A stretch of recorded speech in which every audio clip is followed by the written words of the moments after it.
Yo, OnlyHaters, we back.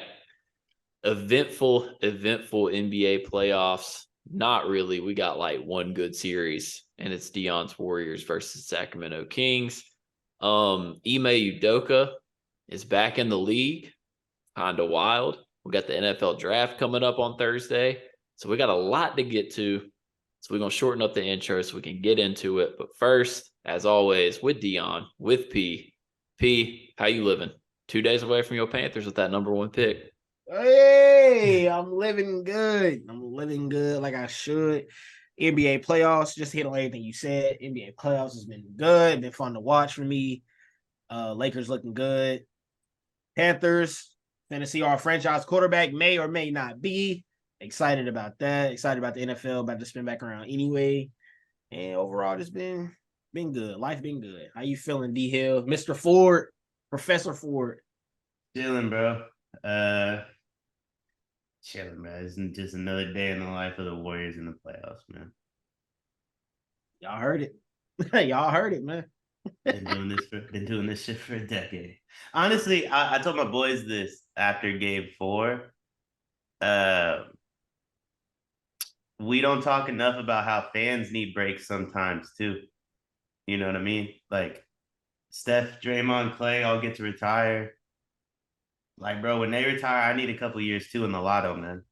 Like, I can't be doing this forever. Like, I need a couple years off. I'm tired, man. Hey, you feeling like that after 6? That's how I felt after 20. I'm saying I'm the top. You're barely 20, so like, Hey, I mean, but I'm tired, man. Like this shit, hard to take serious, hard to like be invested, and then you get invested, and it's hard to like, we're just doing this again. You know what I mean? And then I look into next year, and it's like, we just gonna have to do it again next year because Steph's still gonna be around. yeah, we'll see. I mean, it's gonna be interesting. It's hard. Like you say that, but like, bruh, when the Patriots got bad, shit got bad, and then it's like you're so used to that expectation of doing it that it's weird when you're not doing it. You know what I mean? Hey, granted, I'm telling you, OJK. I'm straight. Like if this was the last one for the Warriors, and you told me like 3 to 4 years of them in the lotto, and then we do it all over again, type thing. Maybe obviously not at the same level. I don't think any team in basketball, like in until the CBA changes, is winning 4 titles in 7 or 8 years, however long it's been. But I mean, like contending. You know what I mean? I'm good. I need a break. Stop right here. I just caught you lacking, bro. What is you doing? Why are you not liking, commenting, subscribing to the Only Haters podcast? What do you got to lose? It's free. Matter of fact, I'm going to wait on you to go ahead and do that. Quit trying to skip the video, bro. Just go ahead and do it. It takes 2 seconds. It don't even take that long. Just go ahead and do it. I appreciate you, man. On a serious note, thank everybody for all the support. We pumping out these episodes, giving y'all banger content, and there's only more to come. So without further ado, let's get into this episode. It's wild. He need a break. Hear that? He need a break. He's cooked. This shit, it's not like it's fun, but it's not. I mean, I'll probably change my tune Western Conference Finals, but like right now, it's like, I mean, I don't really care. You gotta get there. You know what I mean? Like, but like if they don't, like it just doesn't really. I don't know. I don't know. Fox hit the shot. I was watching the game with my boys. Fox hit the shot, and they were like hyped, right? HB missed the shot, and I was just like, cool, 2-2 back to set. You know what I mean? Like the moment is so deflated for me at the time that like I look forward to the break because I want to feel that pressure again. Like I don't really feel like, I don't know. Maybe I should gonna bet feel on the it game next round when they play the Lakers. Yeah, I mean, I hope so. I hope so. Maybe I should. I don't know. Maybe I need to bet on the game. Maybe I'll try that Wednesday. See if that makes a difference. But like, I mean, what made like Warriors playoffs runs fun is that I didn't need to bet on the games to be like fully invested, and that's not really the case at the moment. See, I guess my thing is like genuine question here. I mean, they've done it 6 times. The other two don't really count because the injuries, like missing the playoffs and shit. So like, you telling me 6 years all you got in you? I mean, it's 6 years a long playoff run. Like, and then as a fan, you don't really get like I don't take, load management days. I watch all 82.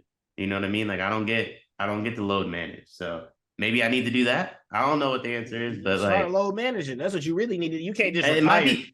Listen, I don't get to show up fat like Draymond and Clay did this year and be on a minutes restriction. I gotta watch a full 48. You know what I mean? Like I don't know. I don't know what the answer is.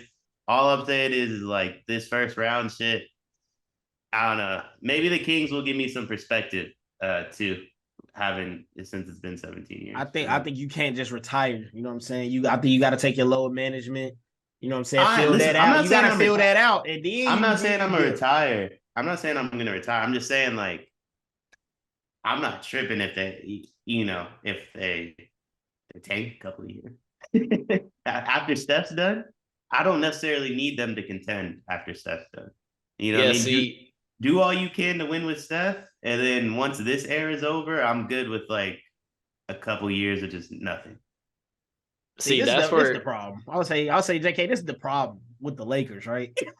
Because we had that whole stretch where we was straight ass, and then LeBron came over there, and then now they win the chip, and then now we in rhythm of the playoffs. But when Bron going, I'm assuming AD going, and we're gonna go through that same cycle. I might need to go Avatar, y'all, man, for a little bit, and then come back home. Listen, see that's what I be trying to say though, bro. Is like that's what's made the last 8 whatever years interesting as a Celtics fan, because like I'm so invested because we've been great at getting to the conference finals, but like we've still been 1 step away, 2 steps away, countless years. And it's like when you get so close, then taste it every single year. Every single year, it's like it keeps you invested, bro. Because it's like, when are you gonna break through? And it's just, and maybe this is the difference, right? It's like Steph's inevitable. You know what I mean? Like the Warriors are just inevitable. Like it's like you could do whatever you want, and then it just happens, and then it happens again. It happens again. So like, I mean, they've been down 3-1, and I felt no pressure. What was that 16 against the Thunder? Was that 16? Yeah. And even oddly against the Raptors, even when Clay got hurt, I'm like, bro, if Steph finishes this one, like I feel like they might win Game 7. See, and that's how like I can oddly relate to it from a non-basketball perspective, because I fucking missed when Tom Brady was inevitable. It didn't matter if he was down 3 tutties in the fourth. You were like, he gonna come back. Yeah, it was like 3-1 to the Raptors. Cool. We're gonna smoke them Game 5. We'll smoke them Game 6, and they won't want to play Game 7. Clay gets hurt, and I'm still like, if we just close this one, they won't want to be there, right? And now it's like 2-0 against the Kings. I mean, fuck is that? We just gonna win the next 2, and then they won't want to be there for Game 5 type shit. And bro, it's a crazy feeling when you have that much trust in your guys. Like, bro, when we were down 28-3 in the Super Bowl, I wasn't thinking, we're going to come back and win, but I'm sitting there calm, like, this shit going to be close when it's all said and done. The next thing I know, I look up and it's like, oh, shit. See, nah, I ain't it's just like, crazy. I think I said it last week. My fault, P. I think I said it last week. Like, crazy. With the Kings, I ain't saying they're not going to win. I'm not saying they won't. Well, I mean, if Fox don't play Wednesday, they won't win, obviously. Yeah. But, like, I'm not saying they won't win Wednesday. I'm not saying they won't win the series. All I'm saying is I know what my dude's going to do, and they have no idea what their guys are going to do. And it's a learning experience that it might go their way, it might not go their way. But what I do know is you're going to have to knock us out. Like, you won't win by decision because Steph going to be there, Dre going to be there, Clay going to be there. And as long as we get one other person to join the party, like, that's a very tough team to beat. Yeah. And that's why, like, I've obviously talked about how I don't think the Warriors are going to the title, but like even when we did the initial prediction pod, like I always was picking the Warriors in 6, like before the series started, because it's like they're not going to lose to a team that ain't been in the playoffs in 7. Bro, like the pedigree just matters. Like when you reach a certain point, the pedigree matters. Like, yeah. It just And I mean, does. listen, I don't know how much y'all engulf yourselves in each playoff series, like interview to interview, etc., body language, whatever. I mean, it felt like Game 4 was more of a must win for the Kings than the Warriors. Like the Warriors seem very calm, cool, as collected as a Draymond Green team could be. I'm not going to say collected, but as collected as a team of Draymond Green could be. Serial killer. You know what I mean? And the Kings, on the flip side, I saw multiple people say they have to win one in our building and we feel like we have to win one in theirs too. And it's like, so you want nothing to do with the game 7. Or you want nothing to do with the game 5 2-2. However way you want to look at it, right? And then Fox post game goes, we needed that one. And it's like, no, you didn't. It's 2-2 back to sack. You didn't need it, but you do need it because you're scared. Like, that's the real issue here. And I felt that way after game 2. The way they went after Draymond to get him suspended, I felt like there was like a little bit more there than, you know what I mean? And then for them to lose the way they did without Draymond, unfortunately, I think the fashion in which they lost game 4 is like a worst case scenario for them. Like, I think they would have been much, if Steph never calls that timeout that we didn't have, I think it's a much like happier result. But to have it slip out your hands like that is brutal to overcome in the playoffs. Yeah. I mean, that was tough. That was tough. Listen, that last play was just a perfect, I guess, cherry on top to an absolute masterclass defensive performance by Draymond. Because, like, Fox had the step. Fox had the step, and Draymond read that shit like a fucking book. Like, well, look, let's give Fox, let's give Dray, not to take anything away from Draymond.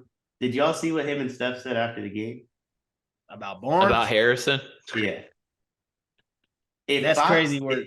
If Fox went to Monk's side, I don't know if Draymond helps the way he does. Yeah, well, see, that's the thing, bro. Like, I'm gonna be honest, I get it, but like, if you want my personal opinion, if in that situation where, like, bro, it's the NBA, it doesn't matter if it's a 1-point game, they always go for the 3. Bro, I would have had Keegan, Monk, Sabonis. I'd have had fucking Davion Mitchell out there before I had Harrison Barnes out there, bro.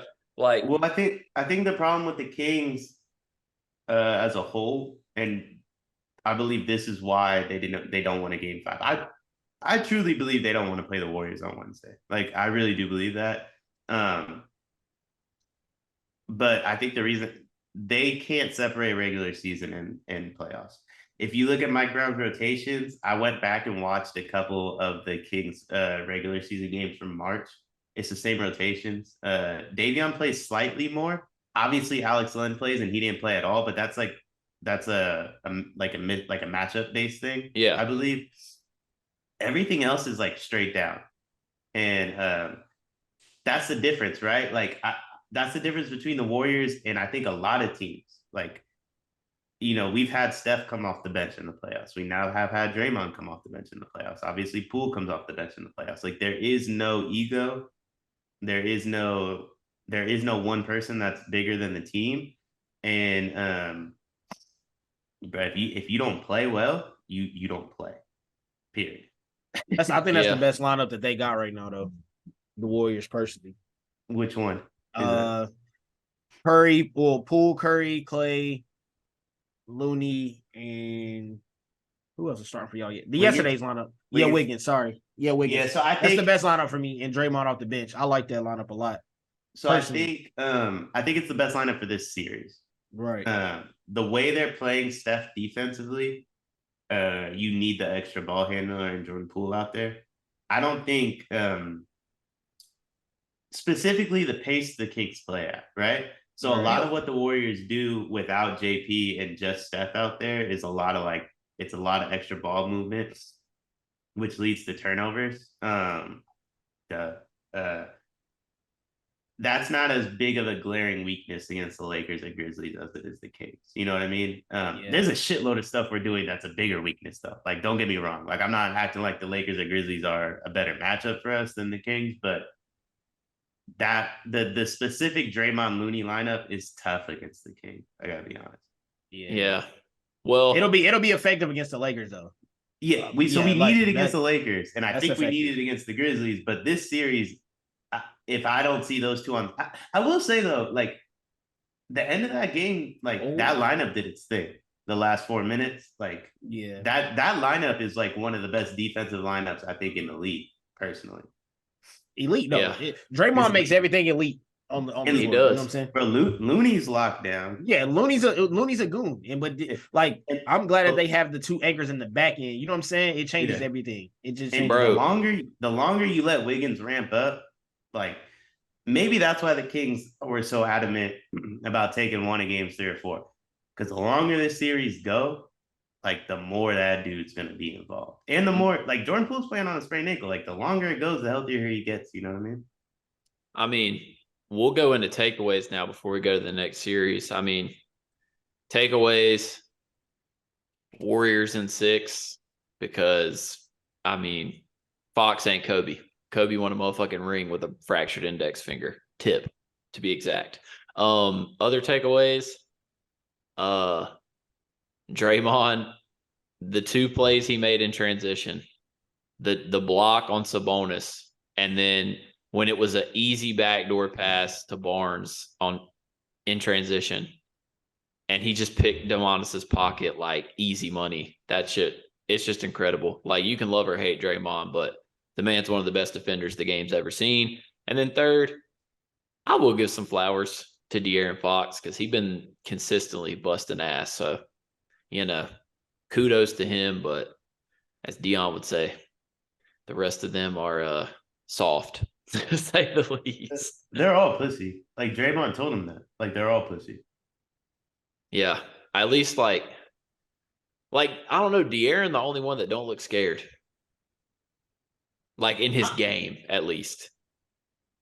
Yeah. Yeah. Like the way he's attacking, and it's just wild to me. Like Keegan Murray even didn't look scared, but then I sit there and like White boy Kev does not want to be on the court. Oh, bro, right? That, bro. Yo, he been all right, bro. But this last game, he stunk bad. He was in shambles. I mean, my takeaway. To be fair though, he was plus 14. Yeah, bro. It's just like it's like you said, bro. Body language. When they would pan the camera to like when he was checking in and out of the game, like he looked like so sad.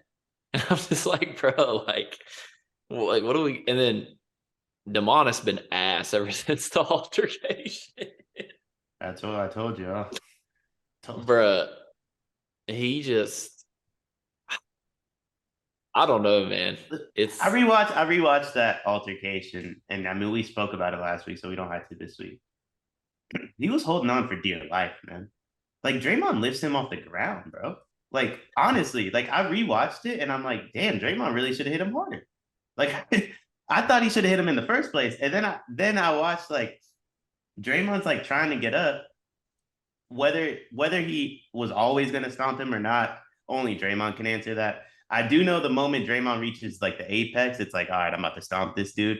What he was feeling on the way up, I don't know. But regardless, on the way up, Sabonis leaves the day. Draymond stomps him back into the ground. Like what? I just don't understand like what his intention was other than being dirty, and like maybe it's that simple. I don't know. Yeah. I mean, do y'all have any crazy takeaways before I feel like we pretty much hit on everything, but do y'all have any crazy takeaways? I was just gonna say that it's cooked, bro. For me, it's cooked. The Warriors got the shit figured out. That's the worst thing you can do.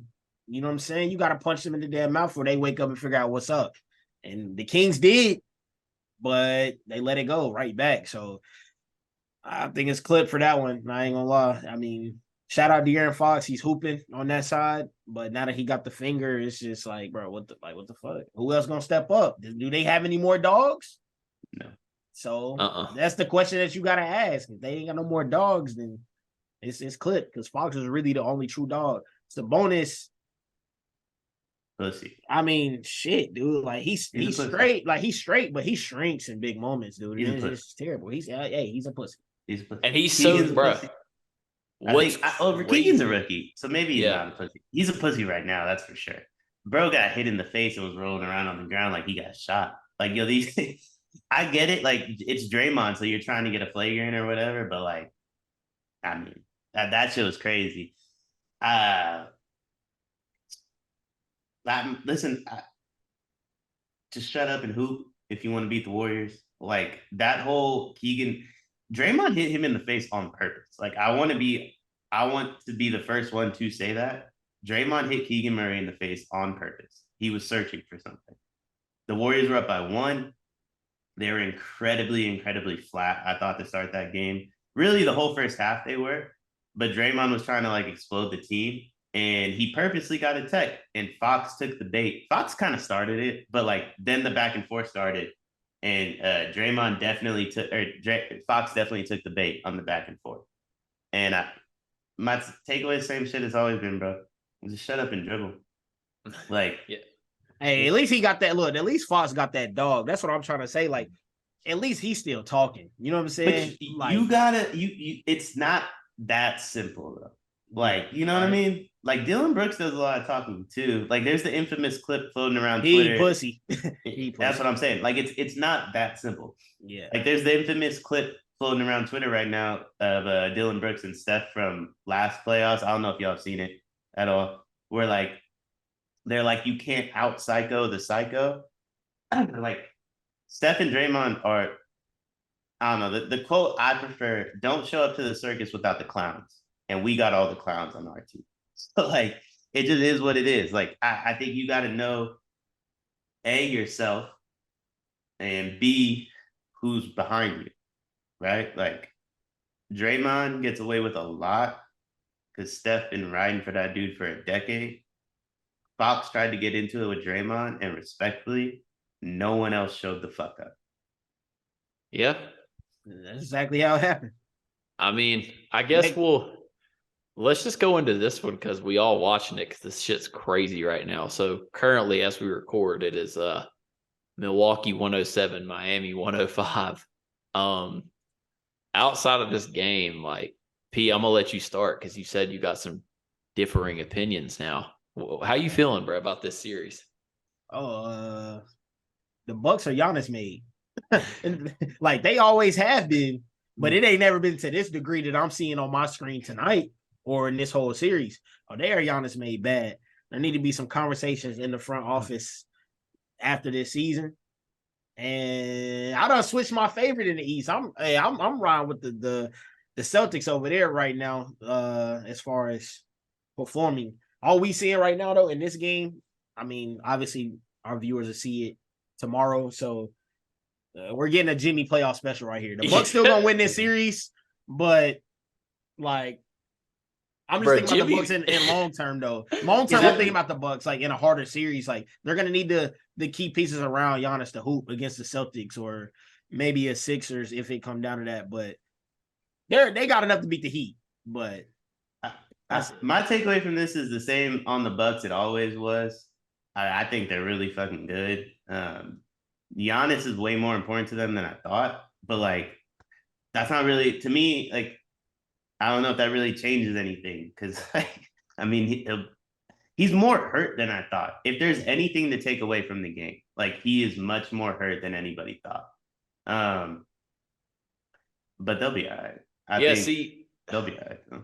That's my biggest issue is like, God dang, Jimmy's going crazy. But that's my biggest issue is like, my problem with Milwaukee now, bro, and it was glaring whenever Giannis was out. I mean, he did play good in game 1, but I just don't think Middleton is the same guy anymore. Like he's it used to be close between him and Drew for who was the second best player on that team, and like Drew is so clearly better than him now that like it's wild. And also, how are we feeling if the Heat really pull this game out? Like, I think that's good for the Bucks. I think because I don't think I remember when we were doing this on here, and I was like, "Damn, bro, they don't play nobody until the conference finals." I don't think that's really like a good thing necessarily. Like, you need one war. You know what I mean? It was one motherfucker on this podcast trying to tell y'all, fuck a regular season. You don't want to see the Heat in the playoffs, and that's just facts. They're just annoying, bro. Like they just beat you up and they hit stupid shots. Like it's just what they do. Like I don't know. I need to see. I agree with Deion, dog. I need to see the Bucks in some adversity. Their Yeah, I finals think this win would was be a good little for bit them. of adversity, but it ain't gonna be nothing like this. Bro, you gotta hurt Giannis. They and haven't you really, if you think about it, like this team since being put together, because they got Drew before the bubble, right? yeah, like right. I think they got him like Yeah. right before. Yeah, I think it was So that season. Giannis is adamant that he doesn't consider the bubble like to be real. I guess you could say like he's like it's not like a real, which is whatever, to each his own. But the way I look at it, like they haven't faced any adversity as a team. You know what I mean? Yeah. So like going down 3-1, I think would be good for them. Honestly, because it's gonna show the true colors. That's for sure. yeah, like because honestly, like Philly, Embiid's hurt. Like I doubt he even plays against the Celtics. So what does it matter? But like basically, what Philly proved is like it don't matter. Like if Philly can sneak by Boston, like that's a real team. Like Philly's not going to Philly this year. You got to beat Philly, assuming Embiid plays. So like, and obviously you got to beat Boston. They're not just going to roll over. So for a team that's been together 3 years, I don't necessarily feel like them just squeaking by in the first 2 rounds against the Heat and the Knicks would really be a good thing for them. That'd be a plus for like the Bostons of the world. I actually think though, regardless of how this series pans out, like shit, the Knicks might be a little bit of a war too. Like they're not great, but like these are just the teams you hate to play. I mean, shit. If the Knicks could be a war if RJ Barrett consistently play how he's been playing the past 2 games, and they'd be all right. Like I think they could give somebody some business, some work. The problem is like Brunson would get cooked, and like he's the whole offense. Yeah, Drew would make his life hell. Unless you have like Steph, if your best player is a guard, I think the Bucks cook you. Yeah, and see that's the thing. That's why like the Celtics are such a good matchup for them because the Celtics win with wings, and like that's the position the Bucks struggle to defend the most. Right. Had the Bucks gotten PJ Tucker, would have helped them a lot more than Jay Crowder. Yeah. I mean, I think what's being shown in this first round is mostly just a team that hasn't played together a ton, and they were going to try to feel out rotation, right? Like, I mean, you saw Kerr's been doing it the whole time. Phoenix has been doing it a ton, although that's a completely different version of feeling out rotations. But like some of these teams that dealt with a ton of injuries in the regular season are like going to come out flat in the first round. And that's what the Bucks did. They're trying to figure out when they're going to play people, etc. I don't know. It's 3-1, but they got 2 at the crib. So this So I mean, we'll move on to the Knicks after this because I mean we did mention them, but like thoughts. I mean, this is pretty much over. Heat are about to be up 3-1. I mean, my takeaway for the Cavs and Knicks, bro. The Cavs, bro. I don't understand how you have 2 bigs, Mobley and Allen, and you get out rebounded so bad like this, yo. Like that's really why they getting fried. The Knicks get second look opportunities countlessly in that series. Honestly, I was the one that said the Cavs was gonna win the series, but at this point, if they get cooked and lose, like fuck it, you know what I'm saying? But the Knicks, I guess my biggest takeaway from them is don't give them too much momentum. They thrive off momentum crazy. I mean, basketball obviously is a game of runs, but I don't know. I wouldn't do that. I wouldn't give them the avenue. The Cavs, they need some conversations in that front office as well. Yeah. I'm eating my words. I said Cavs and I think 6. Yeah, I said Cavs and 6. But I mean, Knicks are not. I don't think the Knicks are going to choke this lead. But my biggest takeaway is like people heavily undervalued the importance of that Josh Hart acquisition. Like Jalen Brunson's been phenomenal, but the end of that game against the Cavs in Game 4, Josh Hart was huge. Like he's just a winning, like he's just a good winning piece to have. You got a guard coming in, checking into the game, and giving you 5 offensive rebounds every night. Where you does need Josh that. Hart rank amongst the best rebounding guards ever? Like dead ass. He got to be up there. He in the league now or ever? Like ever. Because bro average, he got to be a career like 7 rebound a game guy. And he's like, what, 6'5"? I wouldn't know where to put him in all-time rankings because I would have to really get in my bag. But in the NBA right now, yeah, he's top 3, if not. You know what I'm saying? Not one. He's in the top 3 Like, as a I don't rebounding think it's guard. going to be better. Yeah, like he just got that knack. Plus, him and Brunson's chemistry is crazy. hey, Steph a low-key underrated offensive rebounder as well, though. He be coming down with some second opportunities a lot too. I say that. Yeah. Bruh. I don't know, man. I mean, It all depends. That's my biggest takeaways though. And New York, the best place on earth. their fans are hilarious, bro. bro. Like if it's an MSG, I'll give them a chance against anybody because just the crowd rocking. If they play into the crowd and it's the best they environment just got to be in. straight nut heads, bro, and that shit is hilarious. Like the side talk videos get me hype every single time I watch them for no reason. They just hilarious. It's nasty. Like, I mean, D Hill, any like takeaways or what's up? I mean, I told y'all the Knicks would win. I don't think the Cavs are very good. It's pretty much. The Knicks should have swept them, I guess, would be my only takeaway. Like, I don't really think the Cavs should even be playing. Like, the Knicks just chunked up a stinker in game 2. Yeah. They probably should have swept them. I think it's over. When do they play, tomorrow or Wednesday? I want to say Wednesday, but let me look just to make sure we're not tripping. Yeah, I mean, I think it's over. I don't see Wednesday. it in Mobley. I've been saying it a long time. I think the two bigs, that just doesn't work in the playoffs. Mitchell is a proven no-show in the playoffs, in my opinion. I mean, you could throw whatever stats out you want about him. Like, his teams fall flat all the time. I've never seen one of his teams overachieve.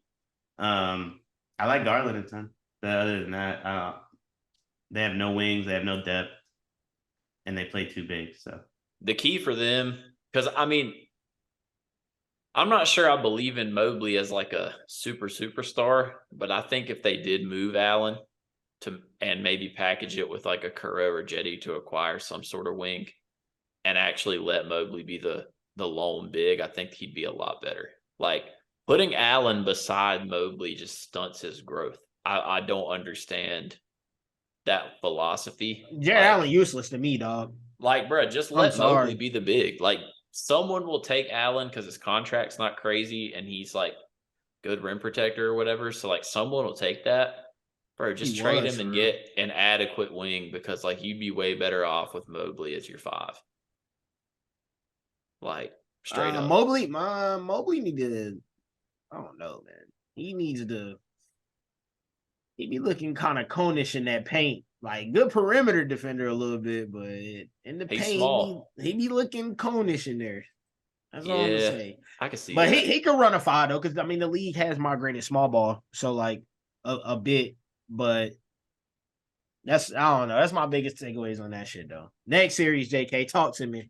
I'm gonna just say this before we go. My biggest takeaway is I just think the NBA is fun when the Knicks are good and MSG is rocking because of course MSG is just crazy, bro. Like that Deion tweeted it during the game, bro. Like the Oregon goes crazy. Like, and this man Deion looked like he's sweating out a bet right now or something. I don't know what he got going on. But I think that series is really boring. Yeah, it is pretty boring. Honestly, a lot of these series are boring. Unfortunately, the Kings and Warriors is boring too. Like, I think it was fun while it lasted, but the jig's up.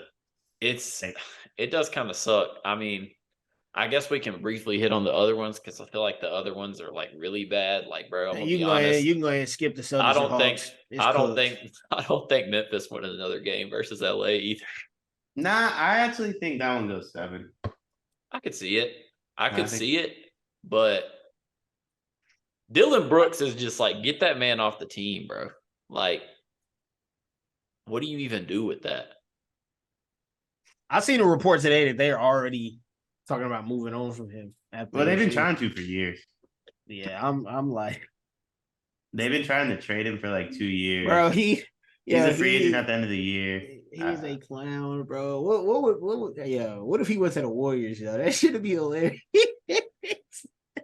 I mean, yo, why? No, he would miraculously turn into a fucking banger of a shooter too. You just know how that shit goes sometimes. he should pull up. I don't dislike I don't dislike Dylan Brooks. I think he fuels teams too much. You know what I mean? Yeah. But I don't think he's pussy necessarily. Like he picked Braun up for 90. He's just not very good. You know what I mean? That's all it is. Yeah. That's all it is. Like I reserve calling someone pussy for when like they're pussy. Like Dylan Brooks just isn't very good. Yeah. He's just not a good basketball player.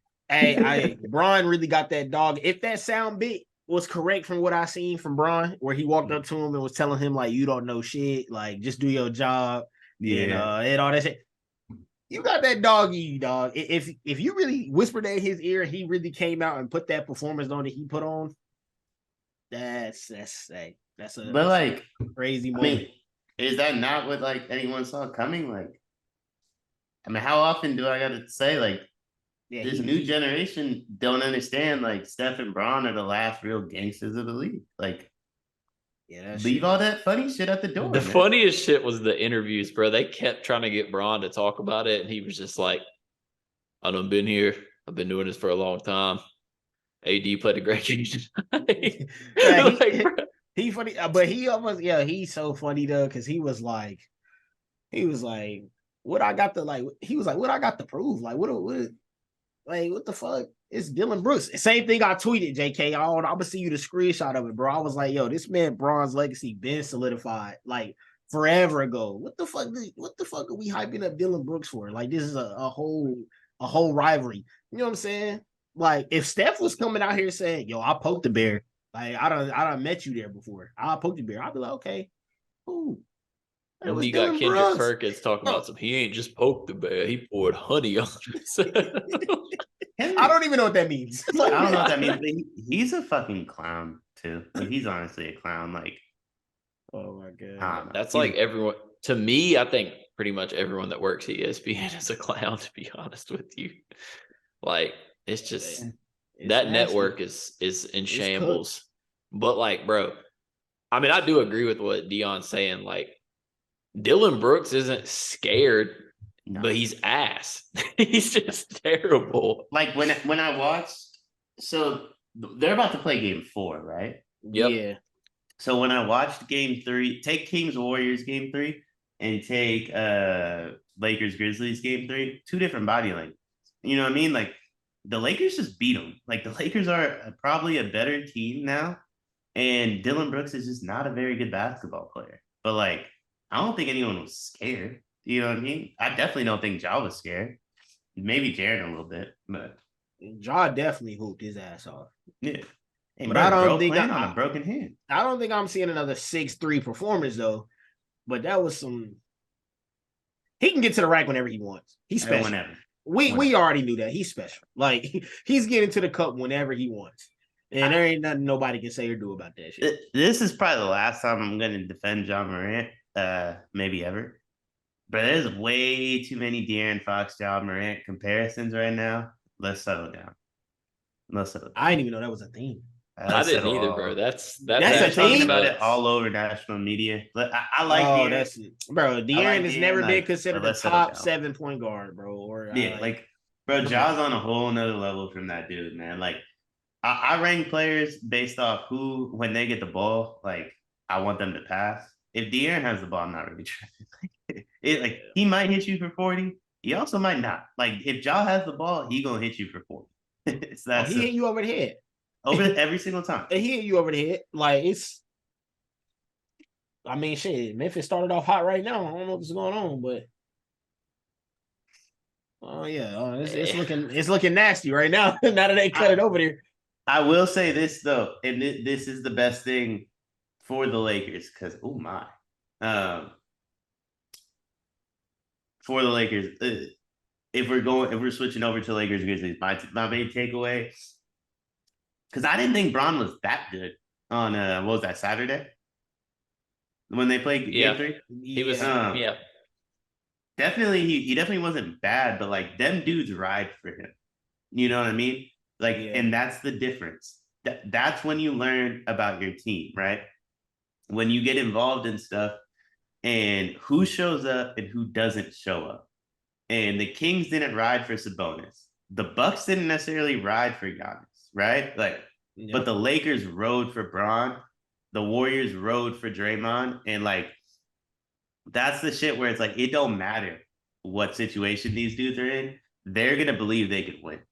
Yeah. See, that's like the thing, not to go back to this game, but that is the one thing I give like the Heat credit for is I actually think like they do ride for Jimmy, like dead ass. I think they'd be going crazy for Jimmy. Like, but no one tests Jimmy because like no one really is fearful of the Heat. You know what I mean? Yeah. Like,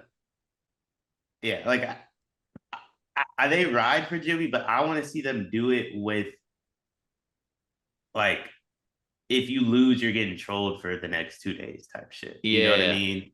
Like, it's a little different. It's a little back against the wall. Everything's on the line. Like, it's a little different. And bro, if Dylan Brooks called bro old and then the Grizzlies went out there and won on Saturday, like that would have been crazy, right? And not only was Bron great, but D'Angelo Russell, AD, Austin Reeves, like all these dudes, like they're like, nah, bro, we're not letting our guy go through that. Like we're gonna be there for him. No, I definitely feel that. I mean, I think the Grizzlies, I think it goes 6. I mean, I really think like I think the Grizzlies maybe win one more, and then I think the Lakers end it in LA. But I don't know because this is just it's such a weird series, honestly, because I feel like the Grizzlies are the type of team that's either going to win or get smoked, if that makes any sense at all. Like, I do not trust the Grizzlies whatsoever in a close game. Let's just say that. Ja is stupid, man. I think the Grizzlies win tonight, to be honest. Just for the simple fact that like that game Saturday was way closer than it should have been. Like that was true. I've said it a million times on here, wherever. There's certain games that are just anomalies, and you have to win that anomaly. And if you lose that anomaly, which I believe the Kings just lost their anomaly, I think you're cooked. But the Grizzlies getting smoked didn't really like matter to me because I was like, but D'Angelo Russell not playing that good ever. It's just not gonna happen. That's what I was trying to say about like, and we'll skip over this series because it's boring as hell. But that's what I was trying to say. Like when the Hawks won Game 3, bro, they played a perfect offensive game. They shot like 62% from the field. Like it was an anomaly game. Like easy Celtics in 5. Like if the Celtics have anything to worry about, it's the game within the game, right? Like when you're playing a team like the Hawks, you have to look at minor details. And in every game, the Hawks have gone on runs at one point or the other. That if you're playing a better team, like you don't have the ability to win that game. Yeah. If that's what you're gonna do. So I mean the Celtics were always gonna win in the worst case scenario in 5. If you look at it just from like a very standard standpoint, they have nothing to worry about. If you want to dive into it, like obviously there's like minor things that they probably have to worry about, just like every other team. But I think the weirdest part about the series to me is like, and I'm not saying he's great. I'm just saying it shocks me. Like Grant Williams has played like 19 or 20 minutes in the 4 games so far. Like he's just not in the rotation. And when he did play, he shot like 5 of 5 from 3. So it's like, I don't know. I think we're just going with like guard heavy lineups because that's just the key. And especially against Philly, like Doc said Embiid is at best 50% by the second round. Like even if Embiid was healthy, I still think we would have won. But I don't know. Like it's just, you got to play guards against, like you got to have switchable guards because Maxey and Harden, like you can't, like we just saw it with the Nets. Like they were cooking Dinwiddie. Like Maxey was dropping Dinwiddie off. Yeah, I think it's incredibly unfortunate that Embiid is hurt because I think I'm not saying they could have beat the Celtics or they could beat the Bucks, but like this is the first time where I've like watched Philly play and I'm like, nah, they got it this year. No, I agree. This fully healthy Sixers team is the first year I've ever been like, all right, they could probably win the East for real. Like they could. Yeah, they could. Like this is the best chance because like Harden has finally adapted to that new role. Like Maxey and Tobias as third and fourth options with the way Embiid's playing. It's fine. Like they're good defensively. It sucks. I mean, I don't know. Embiid is kind of one of those players though that he strikes me as the type that can come out injured and have one of those legacy games where he drops like 45 with like no left leg type shit. I mean, he that damn good. Yeah, I mean, I think offensively he'd be fine. Defensively, I think he has a ton of issues to worry about. But like, I don't really think Boston really got anything for him on offense. Yeah, Because the Horford thing, the Horford stuff they used to do only worked because Philly had no one else that could score. Yeah, and they would just collapse on Embiid. And now it's like, if you do that, bro, he's kicking it out to killers. There's 3 other killers on that court. PJ, the biggest difference is the PJ Tucker thing because we used to have Horford on Embiid and then like Rob would kind of paint sit and drop down from the corner. But if you drop down from the corner on PJ Tucker, he's splashing that bitch. Like, and if you leave Maxey, you're cooked. You leave Harden, you're cooked.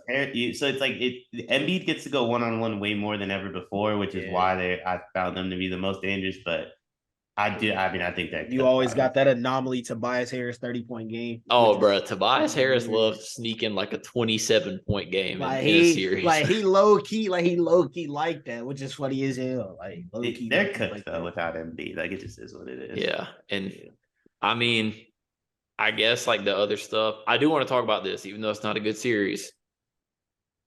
Anthony Edwards is a dog. Oh, the Nuggets are in trouble. Nah, I had a takeaway on that game. Yeah. And I'll tell you right now, like that side of the West ain't winning. It's gonna be our side. I don't know who gets out of that Warriors, Lakers, Grizzlies. I guess like you can't rule the Kings out series, whatever form of it.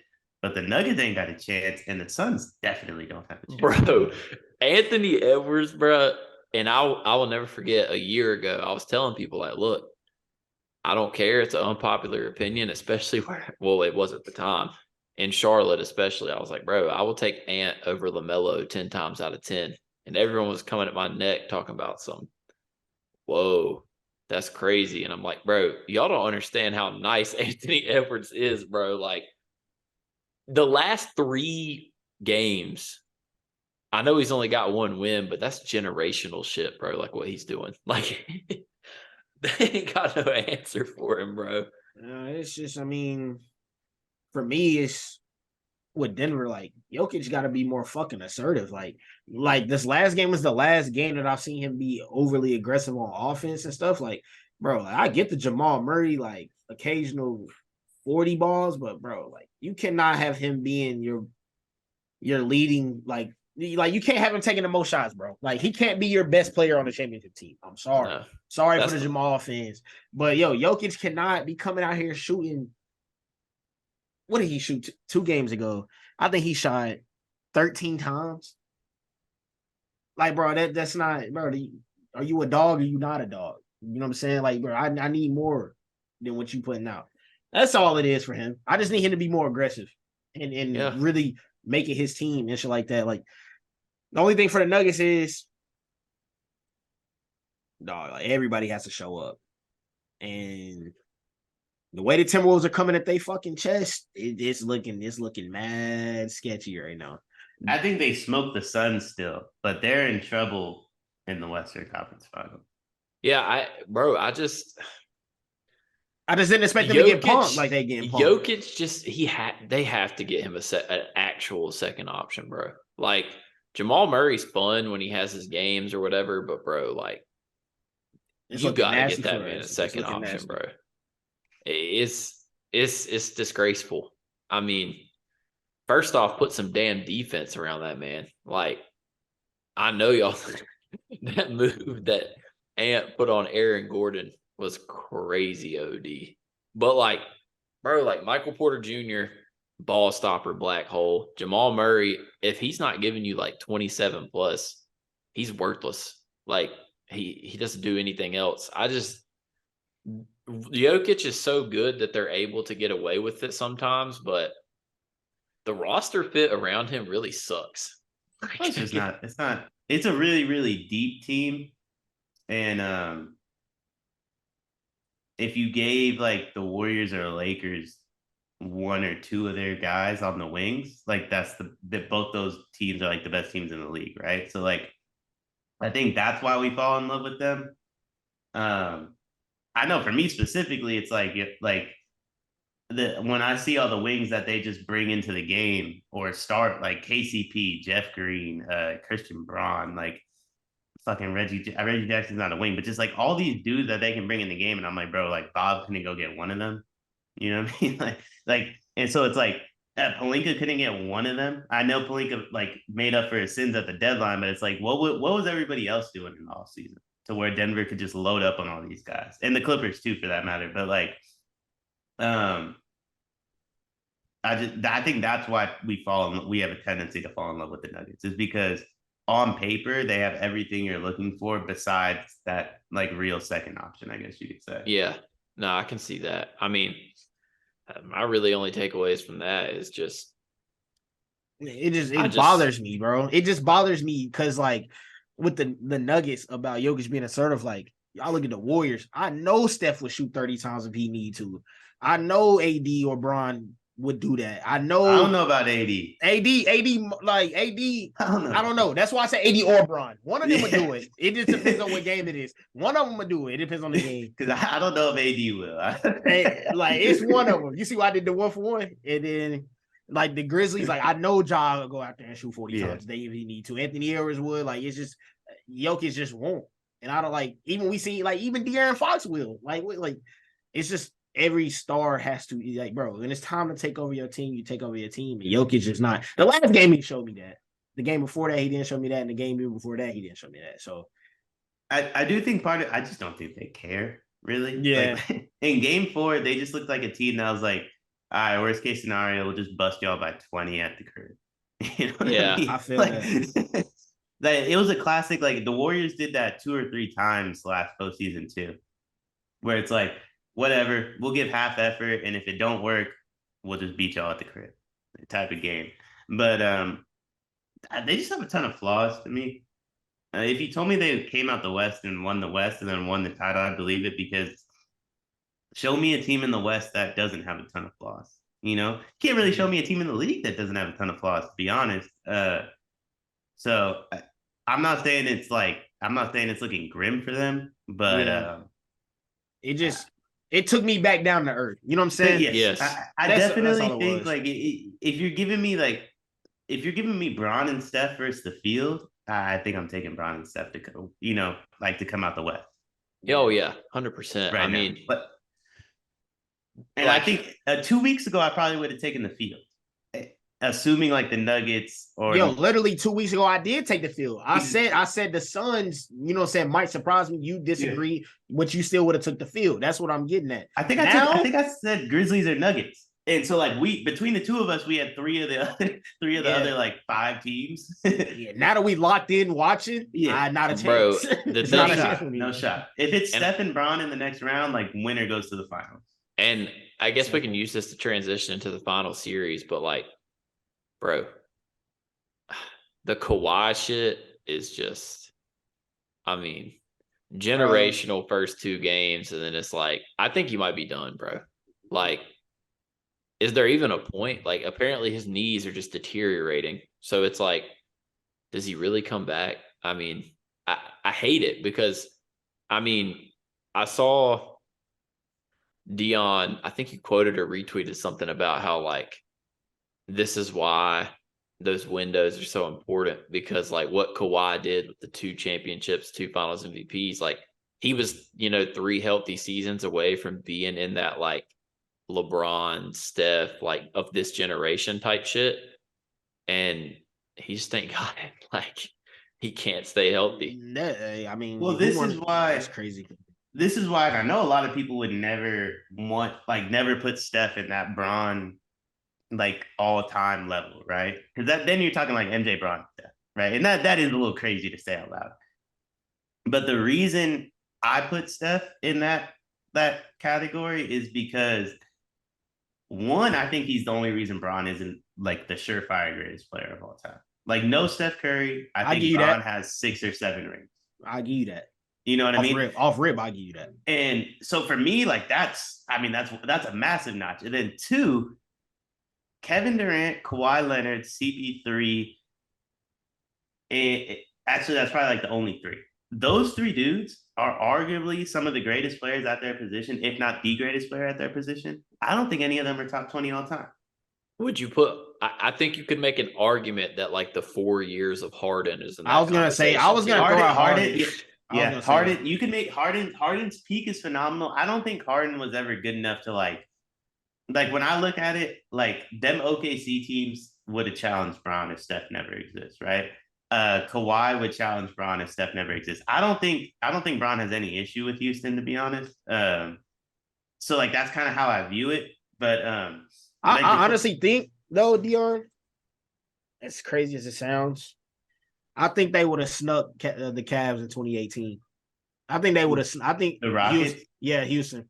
But like, I think they would have doesn't exist. Bron commits to Cleveland, and that team's so much better. I know it's a hypothetical. Okay. You know what I'm saying? Like, I see what you're doing now. Like, my bad. That whole Cleveland situation goes way different, and I don't think CP3 ever goes to Houston because those Clippers teams probably would have won the West once or twice without Steph. You know what I mean? I don't think Kawhi ever goes to Toronto because them Spurs teams probably win the West. That was at 17 when he got there? I think. I mean, they probably win the West 16. that year. I also think the Warriors kind of sneaked in at the right time. Because the Spurs and the Clippers used to always clash, take each other out. You know, The Warriors kind of had that wiggle room, but until they became the powerhouse that they are. So, I mean, it don't change your statement, but I just think that's also like a little bit of a. But it's just so crazy to me because like KD should be an all-time great. I personally don't believe he is. You know what I mean? Kawhi should be an all-time great. I personally don't believe he is. And maybe Steph and Bron just being like, we've probably never had 2 players as good as those 2 play in the same era. If I'm wrong on that, old heads can let me know. I mean, maybe you're never, the rebuttal. Yeah, I say Magic and Bird is definitely because the problem is too is like you can't say Jordan because Jordan was so young when Magic and Bird were still in their primes that like it just didn't really. I don't know, like Magic and Bird's the only one that's close because like they dead ass like saved the league when that shit was trash. I ain't gonna lie though, Steph and Bron cleared him though. But Steph and Bron better than both. Yeah, they cleared him. They clear that shit. If we rank the 4 players, it's 1-2 gap 3-4 to me. And you can order Bird and Magic however you want. See, I'll be honest, bro. Like I'm a lot higher on Magic than both of y'all, but because I think bro made the Showtime Lakers. Like Steph cleared him though. Yeah, I'm not gonna lie. Hey, the old heads are gonna come for us though. The old heads. All I'm saying is, bro, Magic's rookie year, he dropped 42 in a finals game and won. He got to play with Kareem. I mean, you know what I mean? Like imagine if Steph came into the league, he got Kobe on his team. I don't think that shit would work. Like I think Steph's one of the few players that would work with Kobe because of mental. To be honest, but I think now, but I'm saying like as a rookie, I don't know if he would. Who knows? I don't know the answer to that, but I'm just saying like if Steph got to come into the league playing with the best player in the league at the time, I don't know. Yeah, I guess that would have been Bron. I guess. Imagine if Steph got to play with Bron. That's just it's just crazy though, because like, I mean, I don't know. I'm not even saying I think Curry and Magic is neck and neck. Like dead ass, like they're the gap between them and every other point guard is absurd. I think the gap. I swear to God, I know. Hey, the old heads should get on my ass.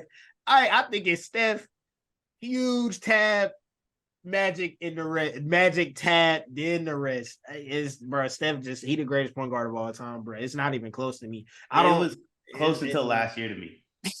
No, see, that's the thing is like I'll give y'all Steph's the greatest point guard ever. I just think it's a little closer than y'all are saying. I give you your respect though. I won't even rebuttal that. Yeah. It's just my personal opinion. It's just Steph Tab. Because like Tab, tab. there's no denying that when Steph hangs his shoes up, like he's the greatest point guard ever. There's no denying that. I've never It's just a been the question one of to. if you. Oh my bad, P. Oh no, I was about to say I've just never been the type of person to be shy on crowning somebody they flowers while they still actively here and shit. Hey. Like I'm good on that. I'll do it. Like, Well, I just think to me, and this is the curse of LeBron. Like, bro, what Steph's done the last couple of years is nuts for his age. Like, we've only seen it from one other person, and it's one of the two greatest players of all time. You know what I mean? So it's like that's why he clears Magic to me, because bro is 35 years old. Yeah, see, but that's where it really does get hard with Magic and Bird is their careers were so shortened compared to everyone else's. But like to me, that plays a part because like I'm gonna be completely honest here. I heard JJ Redick say this, and I know Kings fans hate JJ right now. But I heard JJ say this. He thinks Steph's better than he's ever been. And I'm gonna be honest, like maybe it's close. His decision making is just it's nuts. It's through the roof. Like earlier, Steph, the 15, 16. Yeah. Specifically 16, I can give you a time actually. When the Cavs came back, obviously the behind the back pass. The behind the back pass, and getting the switch on Love. He didn't attack, he forced a three. Him now, he might do that, but it's just not as likely. Like his decision making is caught up, his play is caught up with his decision making. That's what I'm getting at. I think he's really nice right now. Real quick, not to dive into the Cavs Warriors series, but this is what I love about Steph. So the following year, and I know I think we won in 5, so it doesn't mean the same. He got Kevin Love switched on to him with 45 seconds left in game 5 and hit a sidestep 3 in the same spot that he missed the one in the year before. Like, that's the shit that I love about Steph. He's so fucking petty. Yeah, he is a petty queen. I ain't gonna lie. There's never been a bigger lunatic to ever play basketball. It depends on what your definition of lunatic is. Yeah. What you mean lunatic? Like if you lunatic for real. Because like, bro, if we talking like straight loony, see, because when I'm thinking lunatic, I'm thinking like you out there trying to fight everybody, like Ron Artest type shit. Like, I think Steph would do that too. I don't think so, because Steph is really fucking good at basketball, but like he is not about that life. I mean, Trevor Ariza would disagree, bro. Like, and listen, I'll tell you right now, like if you aren't afraid of Trevor Ariza, you're not afraid of nobody. I mean, yeah, but being afraid of someone on the court is different because you know. But I'm talking about he's the biggest lunatic to ever play basketball. I don't care what he do off the court. Like, I guess it just depends on what you mean by lunatic, because like he's the biggest trash talker, biggest lunatic, boy. Biggest trash talker. You think? Oh yeah. Oh, yeah. I see. I don't know, bro. Wait, Steph? I don't know if anyone. I don't know if anyone touching Bird when it comes to trash talk, bro. Larry? Them stories is crazy they be telling about him. Listen, man, Steph turn around and stare at you as the ball going through the net. Steph's talking shit to you before the shot even go in, man. I don't know. He don't shut up the whole time. Like, he just doesn't shut up. Like, he's a Christian, he's a dad, he's a husband, right? So like, you hear those 3 things and you think he can't be something on the court. If you watch, like he is worse than Draymond when it comes to everything, but because of his status and who he is, he gets away with it. But Draymond knows he has to one up him, so then you get the dirty shit, and that's why they love each other, because they're both equally fucking crazy. See, versus that's Clay, who just is. That's my thing, though. Is like when I'm thinking lunatic, I'm thinking that crazy shit that Draymond be doing, like. Steph would never go that far because he isn't that much of a lunatic. Like, he knows the line between being a complete fucking like psychopath and just being I think Steph is just a fucking assassin. Like, I think lunatic, I think you can't take him off his, right? Like, he's not afraid of you. Steph's not afraid of anybody, right? Like, Steph's been in a bunch of different fights. I think wasn't it in Indiana when he swung on Jermaine O'Neal? Or something like that early on in his career. I think he swung on Jermaine O'Neal in Indiana. I think he got like a 5 or 6 game suspension. Obviously the Trevor Ariza stuff. I mean, him and Braun went toe to toe. Obviously, neither one of them gonna fight each other, but like he didn't back down from Braun ever. So like I look at stuff like that, and you're not gonna take him off his. And the more crazy it gets, the better version of Steph. And to me, that means you ain't wired all the way tight. Well, see, that's my thing though. Like, okay, that's fair, but then at that point, with that criteria, there's no way he's more of a lunatic than Michael Jordan. like, Yeah, Michael probably. Jordan was doing some Michael Jordan and Kobe were OD. I think Kobe said this himself. Steph comes from the Kobe claw. I think that's what I'm trying to say. Like Mamba mentality, like everything Kobe was about, that's Steph. And we try to put it on other people, but it's not other people. It's Steph. It just is what it is. I ain't gonna lie. Kobe crowned Kyrie though. That was Kobe did. He crowned Kyrie after he crowned Steph. To be fair. See, I will say, like, I ain't saying you wrong because you're probably not, but I need you to find me where he said that because I tried to look up what he said about Curry and Clay that one time when he was talking about it. And I just could not find it. But I mean, I ain't saying you wrong. He said it. So they played in the lockout year. They played in some bullshit like preseason game. Oh, and he just started talking about like how they like stone cold killers cut from the Mamba mentality class. To be fair though, you have to remember when it comes to Clay, that Clay's like Kobe's little brother from when his pops worked for the Lakers. Yeah. So like that's a much different quote to me than when Kobe spoke on stuff. I'm just being honest. No, I feel that. I mean, God, I ain't gonna lie, bro. I used to fuck with Clay. I just think bro is such a cornball now. Like he just Clay like Clay Curry used to be my favorite Draymond, Warrior though. But it's Curry and Draymond, like I fuck with because Draymond just always that's just his game. And like Curry's just so great that like he can do whatever the fuck he wants. Whereas like Clay be out there doing shit like he's sorry now, but he still be out there doing shit. Like that's just I don't know. I guess that's just how it is though when you got the rings. It's just Clay, like here's the thing, like they got 4, right? And they got to getting 4 a certain way.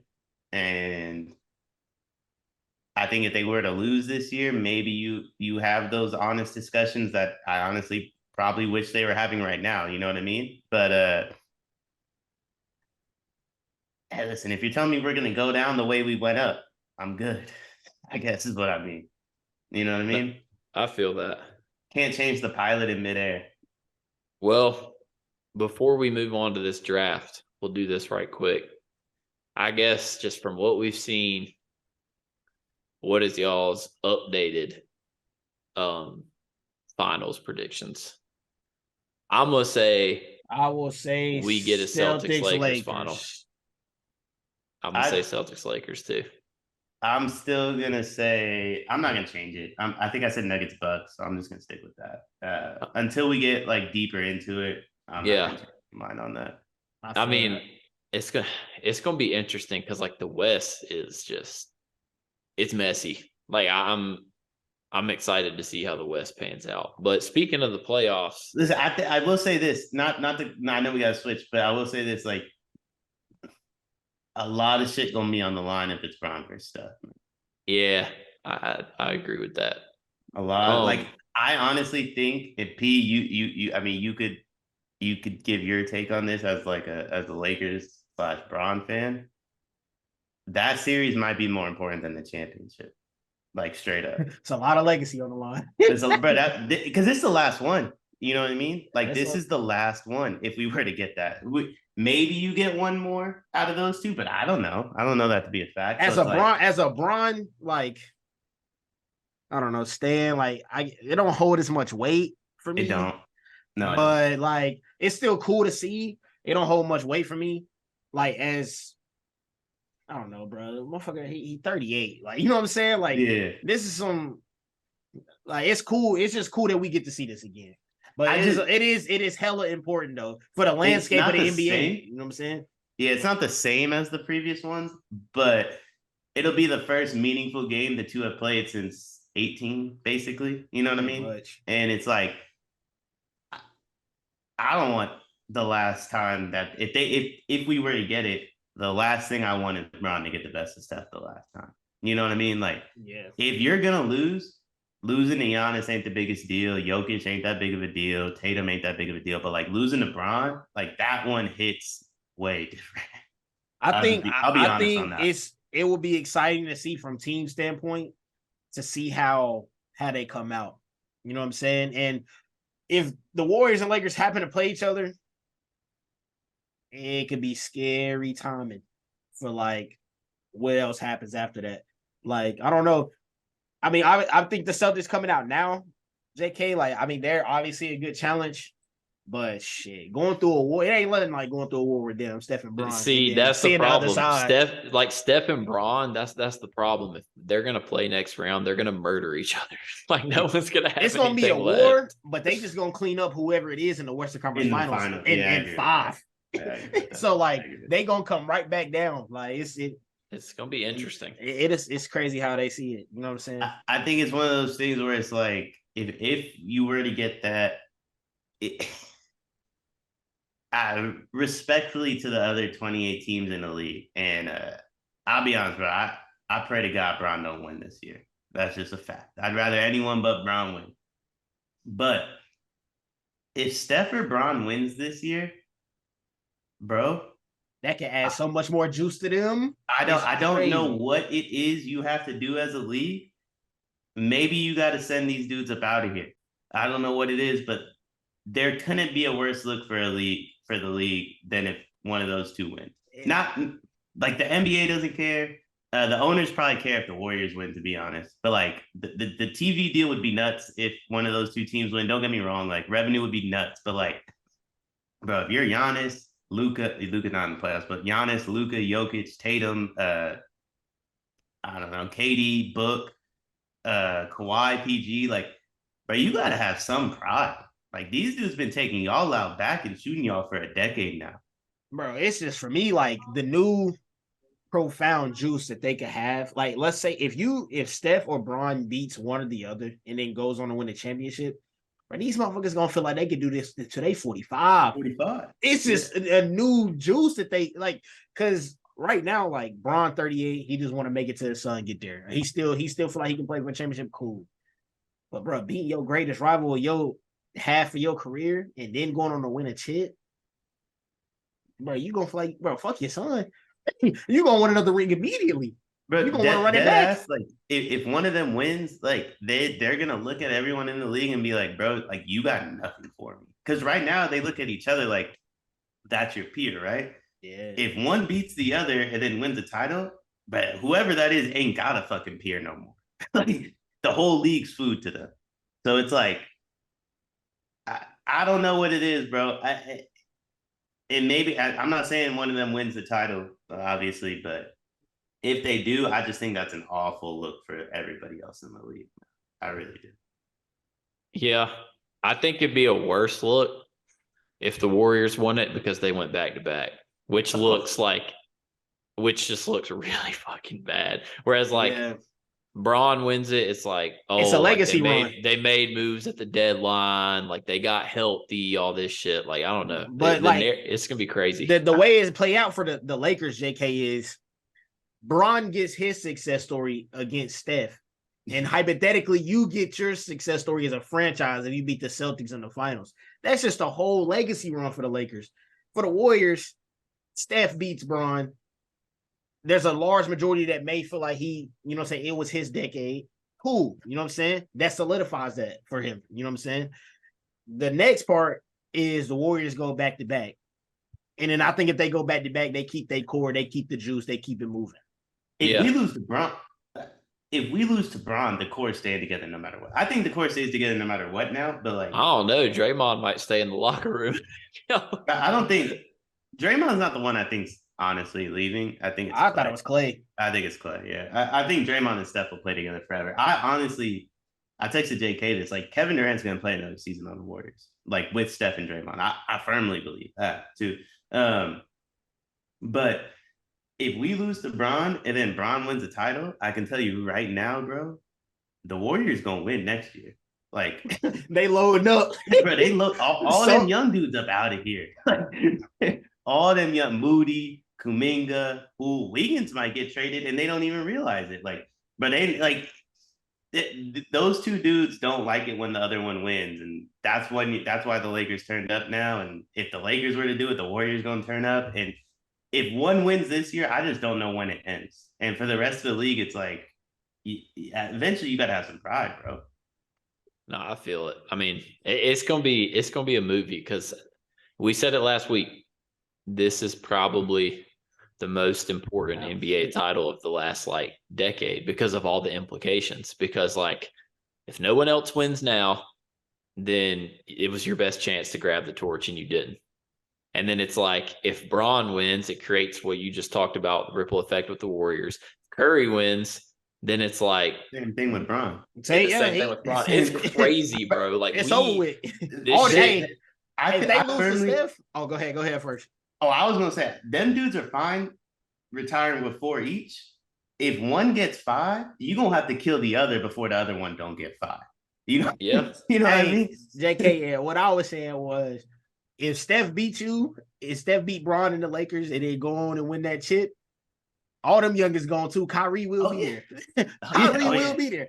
And I'll tell you right now, if Kyrie and Braun team up, I started the podcast saying I need a couple years off.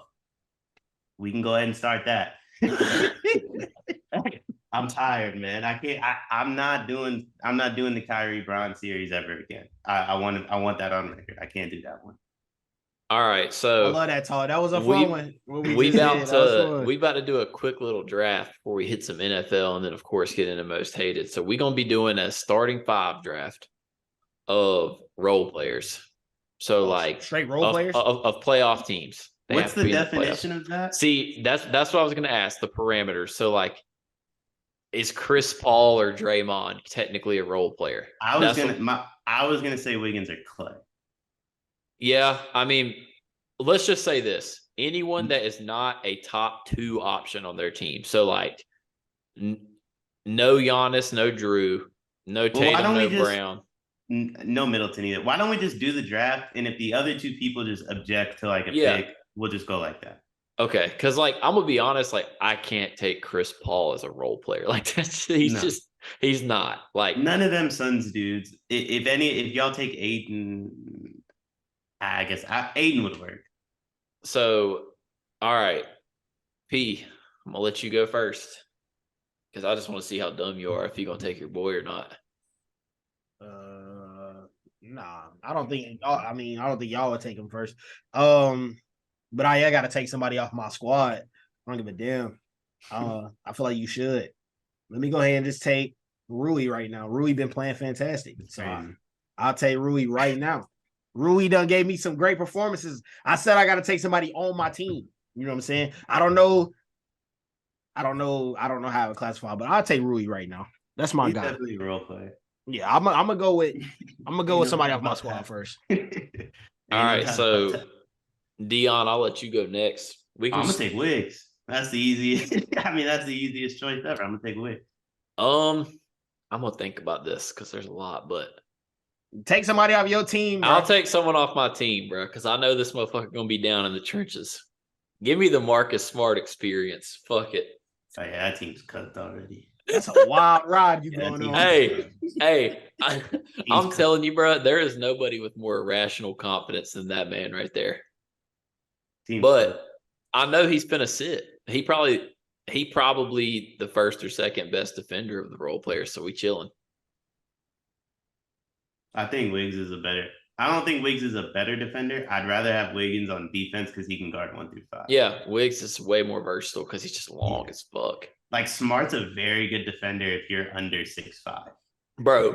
After that, it's like I know Trey had 35, but he has Trey in hell, bro. He's making it earn it. And not to get into a Wiggins versus Smart thing, like Fox had 40, and I was like, bro, those were tough buckets. If you gonna hit that, you gonna hit that. You know what I mean? Like Wiggins is giving you he's making you earn it. It's the same thing I was saying about like Luka. Luka averaged 30 sometimes. So that was not your normal 30. No. You know what I mean? Like the toughness matters. So do we want to snake it or do you want to just go back in order? I don't care. You can snake it. Why not? Let them They gotta be Alright. healthy. Yeah, I was gonna ask that too. They don't have to be because this is all hypothetical. So, Okay. God Almighty, bruh. Honestly, all right, role player. I'm gonna say that I will take. I want someone who's gonna give me buckets. Weird pick. I'm gonna take Norman Powell. No, he going crazy. He is going crazy right now. He going crazy. So I believe Wiggins is the best offensive role player left, and the best. I just think he's the best role player. I don't even think he's a role player. Like that was kind of a cheating pick. I'm not gonna lie. But for the reasons I'm gonna take Conley. Oh, you took my Yeah, pick. that's Damn, I was about to go there. Damn. Okay, back to square one on God. Hey, you late for that for real. Nah, that's funny. I feel that. That's a good pick. That's a good pick. Hey, JK, now we doing it. Give me Austin Reeves, baby. Oh my. Yes, sir. Quit playing, bro. Hey, look, I'm gonna tell you one thing about Austin Reeves. He gonna get to his spot. He gonna pull up for that J, that thing money. He gonna get to the free throw line. He gonna do what he gotta do. He gonna turn the ball over hella. I'm good now, Austin Reeves. That's my guy. 2 Lakers off the board. I respect it. You going full on bias glaze here, so I respect it. Oh, of course. I mean, hey, but we one of the best teams in the playoffs, like that. It looks like right now. That's what I'm saying. So you might as well take it. Back to me, right? Yep. Yeah. We're not playing no defense. So we got Rui, Reed. So we got a guard forward. I take another forward right here. Actually, do I want to take? Yeah, I was thinking about taking no, I don't know if he's been. I honestly, I'm not too hip on Bucks and Heat right now. I don't know if he's playing like ass or anything like that. But I was gonna go with Bobby Portis as a pick for my. Nah, he's good. That's He's a good good right now? valid pick. Oh, Bro, okay, he cool. averaged 14 and 10 off the bench. Fucking. Oh, okay. I didn't know if he was. I was going on regular season with Bobby. Oh was no, doing. he's. I didn't know if he was actually he's hooping. So Yeah, yeah, Bobby that's Portis went crazy. Let's see. Is it my pick? Mm-hmm. yeah, it is. Okay, good stuff. Tyler Hero. Oh, that's a good one. God damn, bro. God damn. Can you just wait? That's a good one. I need a bucket. I need one more. So let's Hey, see. if they had Tyler Hero right now, I'll be tempted to say the Heat win that hoe. I'm not gonna lie. Yeah. So I ain't gonna lie though, the Duncan Robinson resurgence kind of wild to me. I ain't gonna lie. But all right, so I got Smart and Powell. So I got a 2 and a 3. I'm gonna have to go point guard big here. Honestly, off my bench, I need someone that's going to control the game, keep this shit together, and I'm watching him right now. So I'll let Tyus Jones be my point guard. I like that. And then solid. I need a big. Give me Jared Vanderbilt. Solid. I don't like that. I mean, I don't hate that. I'm gonna take Jaden McDaniels though. Oh, he's got clamps. Motherfucker's got clamps. That's why I took Vanderbilt. I need someone that's going to run around and just play defense.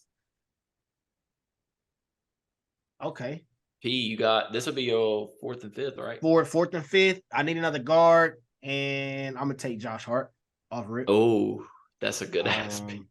I'll be forgetting he a role player. You know what I'm saying? He's such a big key that, you know what I'm saying, but he still called the bitch. I didn't know I thought that was my cheating pick. He took Wiggs, and I say I take Josh Hart.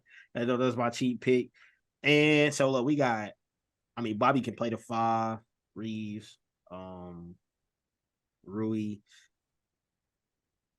I guess I'll take another forward, I guess. I'm trying to think, man. Do we have to draft the center? We That's what I was saying. Can I just you don't really right? have, not every team technically plays like, I mean, I don't know. I don't really think the Lakers play like Jared Vanderbilt's not really a center. You know what I mean? Like he plays the 4 and the 5. Like you don't have to. Hey man, it's your bench. You know what I'm saying? Do what you want. Draft your starters. I was gonna take Malcolm Brogdon though.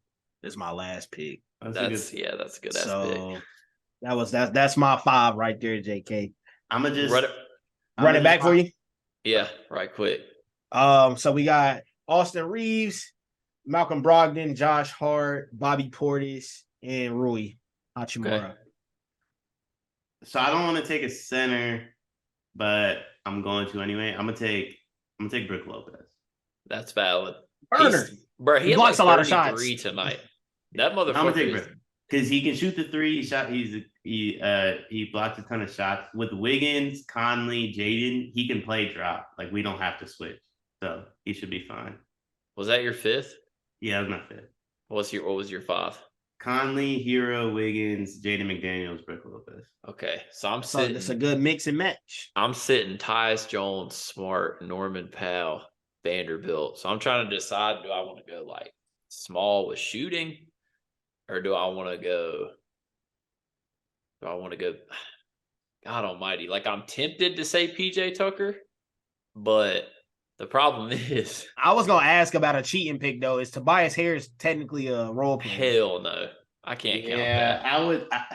Because if Wiggins is a role player, I would have been okay. I'd honestly be a little bit more okay with Maxey. Okay. Yeah, I could. All right, if I'm just being completely honest, I just wanted to ask for JK's sake. I didn't know if that was a forward was your option. Let's see. Maxey tough sometimes too. Maxey is stupid tough. When everybody's healthy, I feel like Harris gets the ball more than Maxey. That's all. Yo, who is JK? Whenever you make your last pick, I got my last pick. Go ahead, because I think this counts. I'm gonna go Cam Johnson. Burner. He counts as a role player, right? Yeah, definitely. Yeah, absolutely. And the fact no one took Mikal Bridges is crazy. Well, okay, but he the star of Brooklyn. He their best player, so he is their best player, but hey, I ain't gonna lie, bro. I guess on any other team, yeah, sure. Yeah. So my 5 was Tyus Jones, Marcus Smart, Norman Powell, Cam Johnson, Jared Vanderbilt. I mean, it's crazy. Not to switch the topic, but I mean, it's obviously major news. The Kings officially announced Fox's injury. It's an avulsion fracture. He's doubtful officially. And apparently what that is when a ligament or tendon pulls off a piece of bone. Ouch. Ew. So it's a pain tolerance thing, basically. Like, so do he got that dog in him? It basically, like, there is no risk of re-injury. There's no more he could do to the injury. It's like, do you want to play or not? And obviously, if he plays, he won't be 100%. But as the three of us know, ain't nobody 100% in the playoffs. Facts. Hey, also, you can start using your palm a little bit more in the jumper. You ain't got to shoot off fingertips. So I don't know what his jumper looks like, and maybe I'll go. I should have done this before the show. Maybe I'll go and rewatch it. So me personally, my middle finger is the last finger that comes off the ball. And I know most people, it is your index finger that does it. So I'm curious, like, which one, because if it is his index finger that comes off the ball last, I will say that injury is a bit tougher than. Yeah. No, I agree with you. I've always been middle finger because when my index comes off last, it feels like I don't have control over where the ball is going. Like, it's weird. Like, it feels like I'm turning it instead of it being like straight. I got no idea why I'm middle finger, to be honest. I just know that if my nails are too long, I could feel the middle finger being the last one on there. Essentially, there's no rhyme or reason behind it for me. But I do know most basketball players are index, like they teach you index finger last typically. Yeah. Well, the NFL draft is Thursday. Before we get into that, I just want to touch on this briefly. Like, the Aaron Rodgers trade. Kind of nuts, but I feel like that's literally just a perfect example of when you have zero leverage. Like, they couldn't get a better offer. I mean, you might as well take the cap hit because there's a chance that Aaron Rodgers wasn't even going to play even if he was on the roster. So it's like you had no leverage. You had no other options. I don't think the Packers got fleeced. Yeah, I don't either. I don't think they got fleeced, but like, I'm good. Bruh, if you'd have told me that was the value for Aaron Rodgers even last year going into the year, like, it's just crazy to think about. I mean, it's basically 2 firsts, a second, and a sixth. Also, he's going to play 65% of those. No, yeah, the condition on the conditional, like, that's just showing you, like, the Jets, they really don't care. They're just like, fuck it. Take our first. We're trying to win now anyways. Because he's playing 65%. I mean, they just traded Rodgers, bro. Rodgers really might play 1 year and dip on their ass. I think people are ruling that part out. I think Rodgers might play 1 year in New York and dip on their ass. Like it's just so hard to move his contract. Like $50 million a year is crazy, bro. I think both teams won the deal. Like, yeah, the Packers are gonna get a first round pick. You know what I mean? And the Jets for 1 year, like I would trade. I mean, you have to assume it'd be like a mid-20s first round pick, probably. Like, it's not gonna be high. Yeah. So you're trading like a low first round pick for 1 year of Rodgers. I'd probably do that. I just can't believe they got away with the first round pick swap for this year, though. That's the part where I'm like, damn, that's the part Jets that's nutty. Really got off. Yeah, that's nutty as fuck. Well, the Packers are the ones that moved up, right? Yeah, but they only moved 15th to 13th. They only if they'd have moved up to like 8th, I'd have been like, okay. That's I feel like the deal was probably like a first round pick for Rodgers. Like, that was probably what, like, next year's. And the Packers were like, now we need something this year. So the Jets were like, okay, let's make it a conditional second. You're most likely going to get it unless this dude just doesn't play football for us. And we'll let you move up 2 spots. It's going to be mad interesting, though, because that Jets roster, like, is good. I think they should trade. I think they should trade the 15. I think they will. I think they should. They should trade the 15. There's not nobody that's like,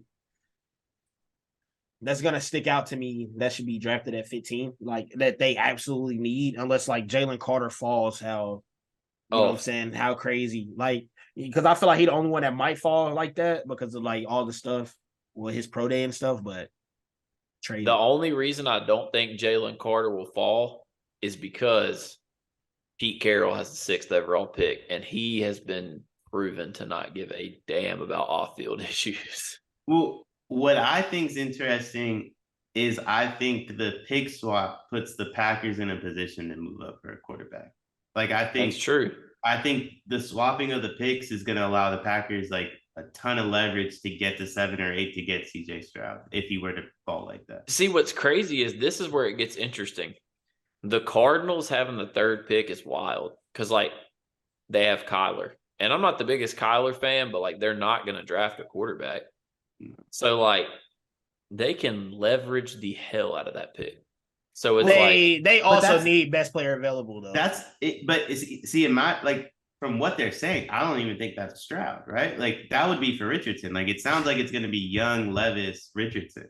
And so if you're, assuming the Colts are, or if the Cardinals keep the pick, the Colts take Richardson, and then you have the Raiders sitting at 7. So now the Packers just have to move from 13 to 6 to the Seahawks versus 15 to 6. I fully believe that Stroud might be a Raider by the end of this draft. See, I fully believe that. I understand the Stroud stuff, but dude, I'm just hard pressed to believe, like, all right, the Panthers are taking Bryce Young. I'm like 99% sure about that, which is fine. That's a good pick. Bro, I look at those teams, like, I get it, but are the Texans really going to take Levis or Richardson over Stroud at 2? They're taking a quarterback. Like, well, they said they're not afraid to not take a quarterback either, though. So I mean, I feel that if they, I feel like that's just a smoke screen, though, to try to what the hell you smoke screening? You too? Try to boost the value of the pick. You're 2. So that's where it gets like, if that were to happen, that's where it gets really crazy if you're a Packers fan, because like, I don't think the Cardinals are going to trade out of 3. Like, I think the Cardinals are going to pick that tackle from Ohio State, Paris Johnson. So if a quarterback doesn't go 2 or 3, the Colts take one at 4 most likely. But if you're the Packers sitting at 13, you have to believe you're getting somebody. You know what I mean? I mean, I fully expected the Packers to ride with Jordan Love at least for the first year of this. So, but I don't think that was my opinion. I mean, it shouldn't stop you from getting a quarterback for the future, but I think that's part of me the Levis case. But for Richardson, I don't think he make it past Seattle. I'm not gonna cap to you. I think Levis probably gonna be a Houston Texan would be my guess. I feel bad for whoever goes for let's say hypothetically if Seattle does take a quarterback, I feel bad for that quarterback particularly because Pete Carroll's 76 years old. He can't be going too much longer, dog. And new head coaches like to ride with the quarterback of their choosing. So I feel bad if they do go quarterback, whoever goes Seattle. But I really don't know too much what's going to happen on draft night. There's so many what ifs and possibilities. Like, boy, AD just got his 6th season-ending injury of the game. Lord have mercy. I mean, look, my thing about this draft is like, first off, I understand the concerns, but if you do get CJ Stroud like at 5, or even if you're the Colts and get him That's at a 4, steal, like bro. I don't you got understand off. this. Like I think you got off, and then to me, it's never a good sign when a running back's going to be a top 10 pick. Like chill, because Bijan really. Nah, Bijan is him, but like that's the most Really? replaceable position in the NFL. It's cool, but Like, bro, Who's supposed to take him? I think it's who has the 8th pick. Philly should take him. I think it's the Falcons that I've been seeing. I pray to God they don't do that. That's crazy if they take a running back. I don't think they'll take a running back. Also, there's teams where it makes sense. Like that would be crazy to me. Yeah, I mean, this is just a weird draft. Like, there's a lot of good corners, and the thing about it is, it's honestly a lot of good receivers, but none of them are projected to be like high first round picks. So because they know a receiver coming out next year. Ain't nobody trying to bail out on a receiver and then go, hey, you know who coming out next year. You know what the bonus is. You know Marvin Harrison coming to the league next year. I'm just saying, bro. I'm looking at it fucking from a Patriots perspective, and I'm like, dog, Zay Flowers, Smith and Jigba, Jordan Addison, like Josh Downs. I'll take any of them. Like Tank Dell. He like that. But I don't know. I guess so you on board with Bryce Young going to the Panthers? Like you think it's happening 100%? I'm cool. I told y'all I was cool with Stroud or Bryce. Anybody else? What if they take Richardson or Levis? I'm cool with the big three. I'm actually cool with the big three. I'm cool with Richardson, Bryce, and Stroud. I'm not. Bro, I just can't believe. I seen Will Levis get packed up by Vanderbilt. Did Stroud really only get his name right, bro? Like have we confirmed? I was trolling on the name shit though. I was about to say, bro. 18% is really dirty, but yo, I'm glad Stroud. Look, I'm low-key glad he did bad on that S2 test because this changes that test forever. If Stroud if he's a hooper, that test is shit. So the guy that owns that company or whatever said that there's like a bunch of inaccurate reports about the scoring out there. Yeah, I believe that. Bro, so, that's just literally dumb. Like, bro, I don't give a fuck about an S2 test. You either good at football or you aren't. Like, I know that's like a variable, but I don't care, bro. It's always that one quarterback that's gonna fall to some scrutiny or some bullshit. I just hate it had to be Stroud because Stroud is really, really, really, really talented. But as far as like the Panthers choosing number one, I heard that they redove back into film and then they made their decision. So I'm pretty sure they were leaning one way or another. So they revisited all 4 guys. And Bryce is good as shit. So I mean, literally, if Bryce had a different frame, he'd be like undeniably the number 1 pick. I mean, he would be considered a generational talent exactly if he was 6'2" or 3. I mean, I hope you ain't upset. I hope they don't fumble the bag. I mean, the Panthers really aren't that bad at drafting in the first round. They're not bad at drafting at all in the first round. I can think of one flop in the past. They lose in the late rounds more than anything, I'd say, but they're pretty good in the first round. They good the first 3 rounds. But to be honest, this is a perfect transition for me to go to my most hated because I don't know if y'all been seeing this, but bruh, it's got to be Will Levis, and not for any reason in particular about his abilities or where he's supposed to get taken, but for the simple fact that this man puts mayonnaise in his coffee and eats rotten bananas with the peel. The rotten bananas with the peel is absurd. I seen that. Mayonnaise in coffee? JK, I don't want to say nothing that's going to get me canceled, but hey, brother, I believe it. Look, I love mayonnaise and brother, I love coffee, but I'm not putting them 2 together, bro. Deion, am I wrong or am I wrong? He's not the first person I've heard do that. There was someone, I don't remember, bro, man. But there's been a couple of them quarterbacks that's been doing that lately. That's all I'm Yeah. saying. It's weird. Are they? I ain't gonna lie. Are they all vanilla? It's weird. Are they? I ain't gonna lie. Are they all vanilla? Yeah, all I'm gonna say on it is that's it's a couple of them 100%. quarterbacks that's been doing it. That's all I'm gonna say. Look, Okay. that's 100% some white people shit, bro. No doubt in my Hey. mind.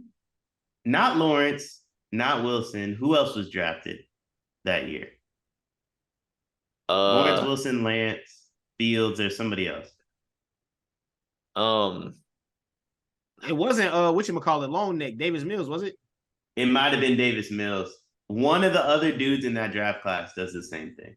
That's nuts. It makes sense why he packed up. Another one is these NBA tip-off times, bro. They've been so motherfucking inaccurate. It's crazy. Like, they be starting late. And also, I said this to Deion, too, the scheduling, bro. I get it. The schedule's the schedule, but why y'all gonna make us wait that many days between Sacramento and Golden State when that shit an hour and a half away, bro? That shit has me hot. I told you why. Bro, we old. We're tired. Can't be doing this every other day. But a third one, I came across this on TikTok today, and I just never thought I would hear this come out of an NBA player's mouth.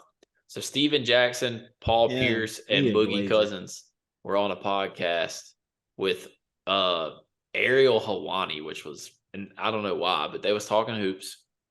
And they was talking about Ariel Helwani was talking hoops. Yeah, he was talking hoops. He has a Showtime basketball podcast. That's how they got him to sign with them. That's funny. So they're talking about the Raptors, and like all of them, Boogie, all of them are talking about how the Raptors are one player away and shit. This man, Steven Jackson, goes, nah, because Pascal Siakam trash. I played him at UCLA 2 years ago and drew 8 charges. If your parameter in pickup basketball is drawing 8 charges, I cannot fuck with you. Is that Rick Hines thing? Yes, the freaking Rico Hines runs, and bro drew 8 charges in pickup. Who the hell draws charges in pickup?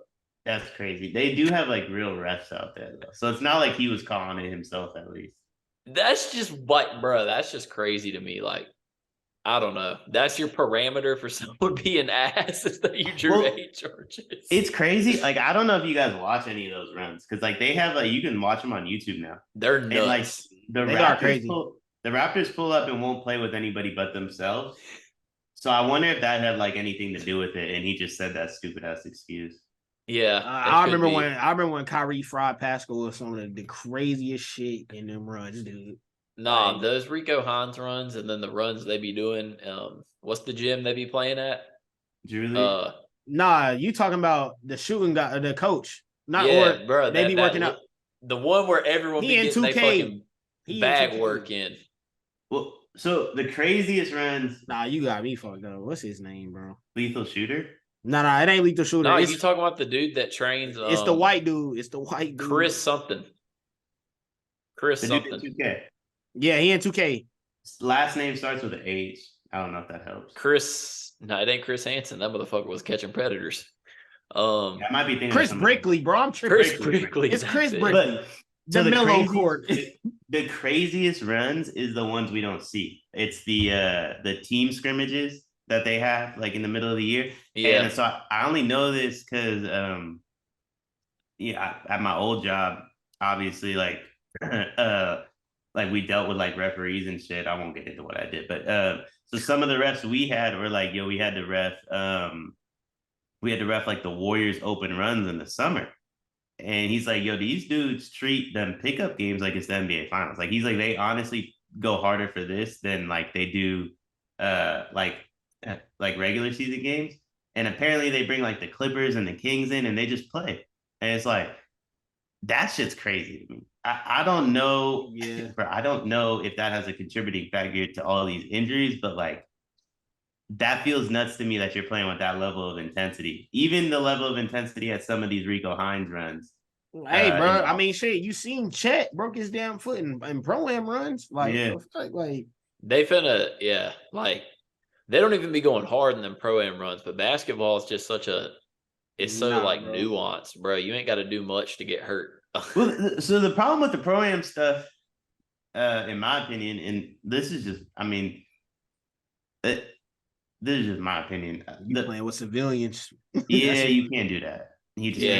Yes, that's the same as the NFL. High level athlete, you're truly in danger playing against civilians because you're moving at such a quick rate. A civilian can't keep up. Yeah. And then they're just in the wrong, they're in the way. You know the what I mean? only one that I've ever seen do it right is the Drew League, and that's just because the Drew League has actual like other pro hoopers in that bitch. Like, so it's different. But like the Drew League, even then, it's like if you go to the Drew League and you look at the roster, it's like a worst case scenario. This dude played high level D1. Like exactly. You know what I mean? Like that's the worst case scenario. In some of these other pro-ams, you're going up against like a fucking accountant who maybe played D1 5 years ago. Yeah, you know what I mean? Different. And that was the problem with Chet and Bankero, bro. They was going from Drew League to another league the next day, Yeah. take a day off, go back to another random pro-am league. Like they was doing too much. I'm surprised the Thunder didn't shut that shit down ASAP. Yeah, They're I going want to to now. let guys. I want to let guys play in pro-ams. I'm gonna be honest. I really want it. So, Deion, what you got for most hated? To be honest, I don't really got anything different than before. I think same rundown. Anyone that thinks Sabonis did nothing wrong, like you're a bitch. Like you're still a bitch, and you're gonna continue to be a bitch for the rest of your life because you showed your true colors in terms of being a grown man, in my opinion. I guess just maybe just like some of these Kings fans in general. And I won't even say I hate them. I'm just annoyed. It's just annoying. Like they ain't really been through this before. And some of the things like the Draymond block on Sabonis yesterday. Yesterday. And then he yells at Sabonis. Kings fans are like, yo, they should have teed Draymond up for that. Bro, no. Like that is everything the playoffs are about. You know what I mean? Like that is everything you want the playoffs to be about. That's two dudes that went to battle. They're high intensity, physical. He made the biggest play of the game until Steph called the timeout that we didn't have. Like his block sealed the game, we thought, and he let out his emotions in a manner. He didn't stomp on the dude again. He just yelled at him. He just like, you gotta let there's certain like I'm just annoyed by them. Like I just don't think they really understand like what playoff basketball means from a physicality perspective. And I don't hate them. It's just I just want this one to be over so we can start playing against a fan base that knows what this shit's about. Yeah, it's gonna get interesting. That next round gonna be nuts. So P, what you got? Ponytail P. Actually, one more. Sabonis is still my most hated too, bro. I know y'all watched the game yesterday. There was probably like 4 or 5 whistles that went to review. Sabonis was involved in every single one. Like the dude is genuinely, maybe he's just uncoordinated, maybe he's dirty, maybe he's a flop, maybe he's this, maybe he's that, but he's involved in everything. You can't, when Draymond's involved in something, you know, because he gets a tech. You know what I mean? Like you're very aware that Draymond's involved. This dude, I just hear a whistle, I look up, yep, there's Sabonis every single time. So he's a bitch. That's an honorable mention. Sabonis's bag got to be my most hated. That man ain't got no bag work. First off, bro, they're leaving you open from mid-range. That's supposed to be a shot you hit like over 50% of the time, and you sitting there shitting your pants and you're not wanting to take the mid-range jumper. Like, and bro just has like 0 bag. He had like bro, I don't like that people compare him to his pops because Arvidas had a bag. Like Arvidas was good. And he wasn't a bitch. Yeah, like Arvidas was a thug, bro. He was out there. Arvidas was out there on that, but that's because he actually grew up in Europe, though. Where like them other dudes is from. Sabonis, U.S., Gonzaga, like it's different. I don't know. It's Arvidas was crazy though. Don't disrespect him by saying he's the same as them. But like Sabonis, bro, I seen a play. This is why I can't stand the dude. And I know every player does this, but there was a play where he traveled and committed a charge. They didn't call either. He laid it up and was asking for an and one. It's like, bro, you took 17 steps. He did 2 jump stops, and he pushed off. Like, what are we talking about? An and one? Take your bitch ass. Hey, I do gotta say though, this the one thing where the Warriors do get a beneficial whistle on. How do they always miss y'all's double dribbles? I don't be understanding. Nah, that Dante double was crazy. The Dante one was crazy. Bro, I don't get it. Like, I mean, it is what it is because it's not like it's that big of a call, but it's just weird, bro. Because Clay did it in like what, game 1 or game 2, and then the Curry highlight from years ago. Like, it's just weird, bro. I don't know how they miss it, but to be fair, they miss like a million travels and carries anyway. So also, and I listen, I don't complain about moving screens. It is what it is. But like, I do complain about moving screens when other fan bases complain about Warriors moving screens. I challenge both y'all to watch Sabonis on Wednesday and show me a screen that isn't a moving screen. Hey, but honestly, that's another thing. The refs in that Hawks Celtics game 4 were smoking dick, bro. They called like 8 moving picks, and I'm like, bro, set a precedent. Either don't call it or call it. Like, it's annoying, bro. Like, they're letting it's just so annoying. But P, you got anything spicy? You look like you've been cooking up over there. You ain't said nothing about I ain't 5 cooking minutes. up shit, bro. I'm just looking at AD be charming, bro. I can't believe we going back to this AD. What are we doing here, man? What are we doing?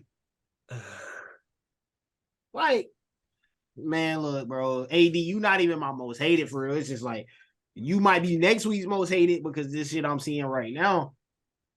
Bro, I ain't gonna lie, bro. I might have knew AD was cooked once he won that one chip and said, I ain't got nothing left to prove. Bro, after I heard that, bro, I knew he was cooked, but come on. We can't be doing this. This is nasty.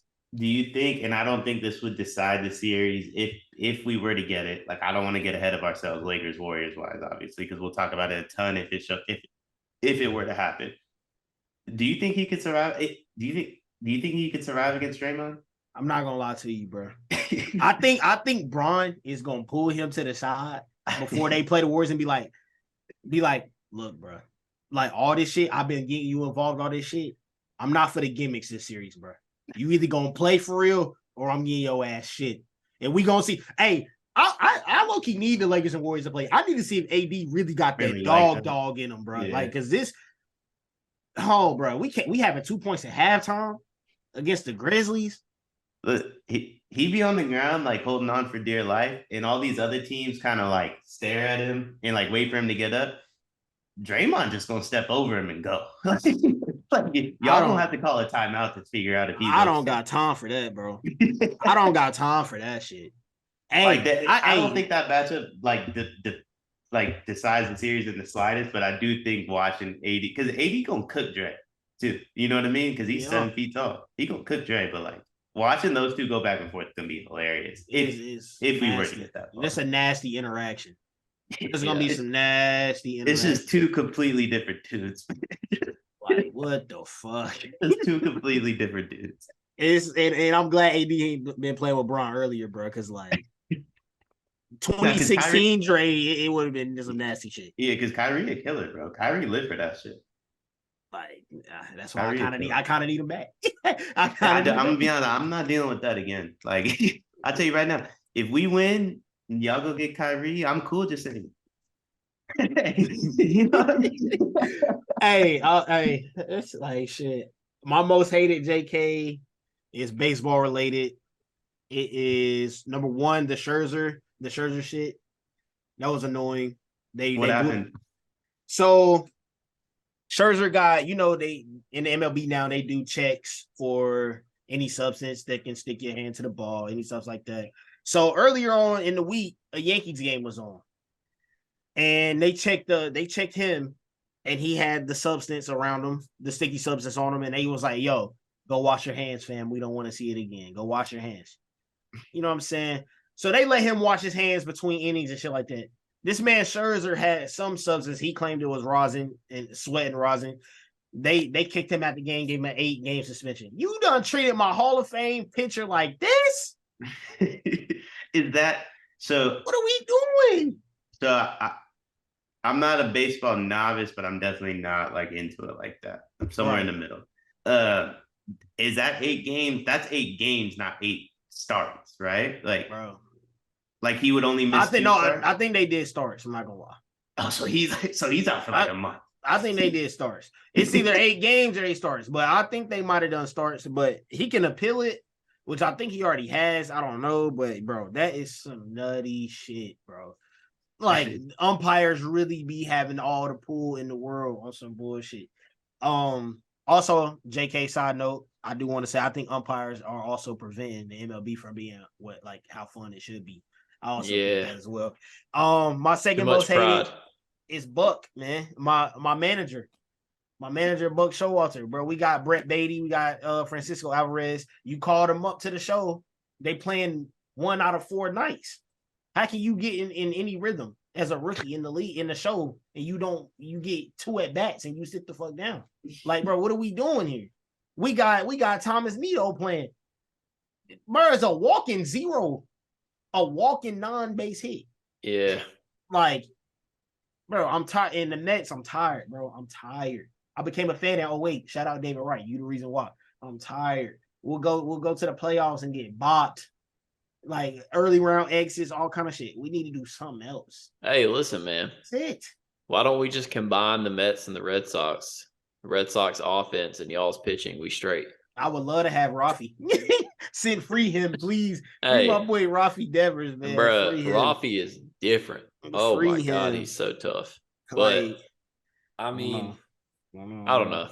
Baseball, It's different. Like all refs have pride, but umpires in baseball are different, bro. They will toss you for the weakest shit ever. It's nuts. You're not gonna commit. You can't talk to me about folks getting tossed for weak shit right now. So Nah, bro, because you get tossed for words in baseball. Yeah, you get tossed for words. It's nasty in baseball. They hose, bro. It's ridiculous. Like umpires are the worst, bro. I don't understand. Like, bro, they literally in college baseball 2 weeks ago, a pitcher from Florida got a huge strikeout to end the inning, and he did like the typical like, flex celebration, and the umpire ejected him from the game for flexing too hard for celebrating. Like, bro, what is that? Like, that baseball. I guess baseball in general might have to be a most hated in general. Oh, another thing, I seen a list today of. I saw it. You saw it. It was. I know where you're going. It was New York's best stars that they had. You know what I'm saying? New York's best stars. But they had Jalen Brunson at number 1. I agree with that. They had Jalen Brunson number 1. No. I mean, it's cool. The list is cool. I'm fucking with it. I'm not from New York. I don't know who y'all think y'all biggest star. You know what I'm saying? Type shit. You mean it's like, bro, baseball as a whole, bro, they're cooked. Aaron Judge should have been. Aaron Judge should be the king of he should be the absolute king of New York, undisputed. That's nasty that he's at the moment though. Like Jalen Brunson got New York in his hand. Like if we talking like tonight, you know what I mean? Like that's hard to dispute. I'm sure like 4 months down the line, it'd probably be a whole different list. Hey, look though, Deion, I'm just saying, a man that just came off of a home run record, MVP, just got named the Yankees' inaugural captain since Derek Jeter. And we're not the king of New York. Baseball's cooked. Baseball is cooked for that reason, for sure. Baseball's cooked. That's cooked. Bro, Brunson had them in the streets playing 1-on-1 after game 3. Hey, that's facts. Like after game 4, they shut down 7th Avenue. Like, bro, Brunson got it right now. Yeah, he hot in the city, bro. He got for baseball to have a guy. For baseball to have as much talent as it does, marketable talent that it does, from Tatis to I mean, I guess Trout might not be marketable. He don't say shit. He like Kawhi, really. You got Shohei. You got an international superstar right now in Shohei, and your sport is cooked. Bad. It's nasty. Listen, tell Aaron Judge he'll be number 1 in about 2 weeks. Drew gonna handle that for him. Hey, Drew gonna handle that. Hey, it's nasty, bro. It's nasty. And Dylan Brooks, you still my most hated. You've been my most hated on this show like 4 times. Don't cry to the media talking about they making you a villain. You pussy. You got to back that claim up. You want to be a villain, be a villain. And before we take off, I just want to say I tried to tell everybody about Dylan Brooks and the Grizzlies for years because the Warriors been dealing with it for years. I'm glad everyone's seeing it in the light now, because like when it gets done to the Warriors, it's a little different, right? Like people kind of like that. You can't do that shit to the Lakers, and now everyone's kind of saying the same shit I've been saying for years. Like they're pussy. Oh, he mad pussy. How you do that? How do you do that, bro? You say I poked the bear. I do this. I'm him. And then bro, they kicked me out because like they trying to make me a villain. Like that's not who I am. What side you on, bro? I told y'all that. What did he say a few months ago? When teams talk back to us, we don't respond. I said, "Nah, you're a pussy." Bro, really, he the 6'9" of the NBA. That's how I'm coming. They're just front runners. It's not a bad thing. I think people used to say that about the Warriors, right? Like that used to be our gimmick too. Yeah. Well, I mean, look, we're gonna be back next week. We're supposed to be having another guest on. Hopefully, he will appear. But yeah, typical. We did some hating, we did some debating, and I'm proud of us because we actually got through every NBA playoff series. That's some astonishing shit for us. But the vibes. You saw P earlier with the ad. Like, subscribe, comment. I think we had 218 subs. We're trying to run it up to 300. We're going to get there. We cooking. And we'll be back next week, either Monday or Tuesday. Until then, y'all be easy, and we'll see y'all.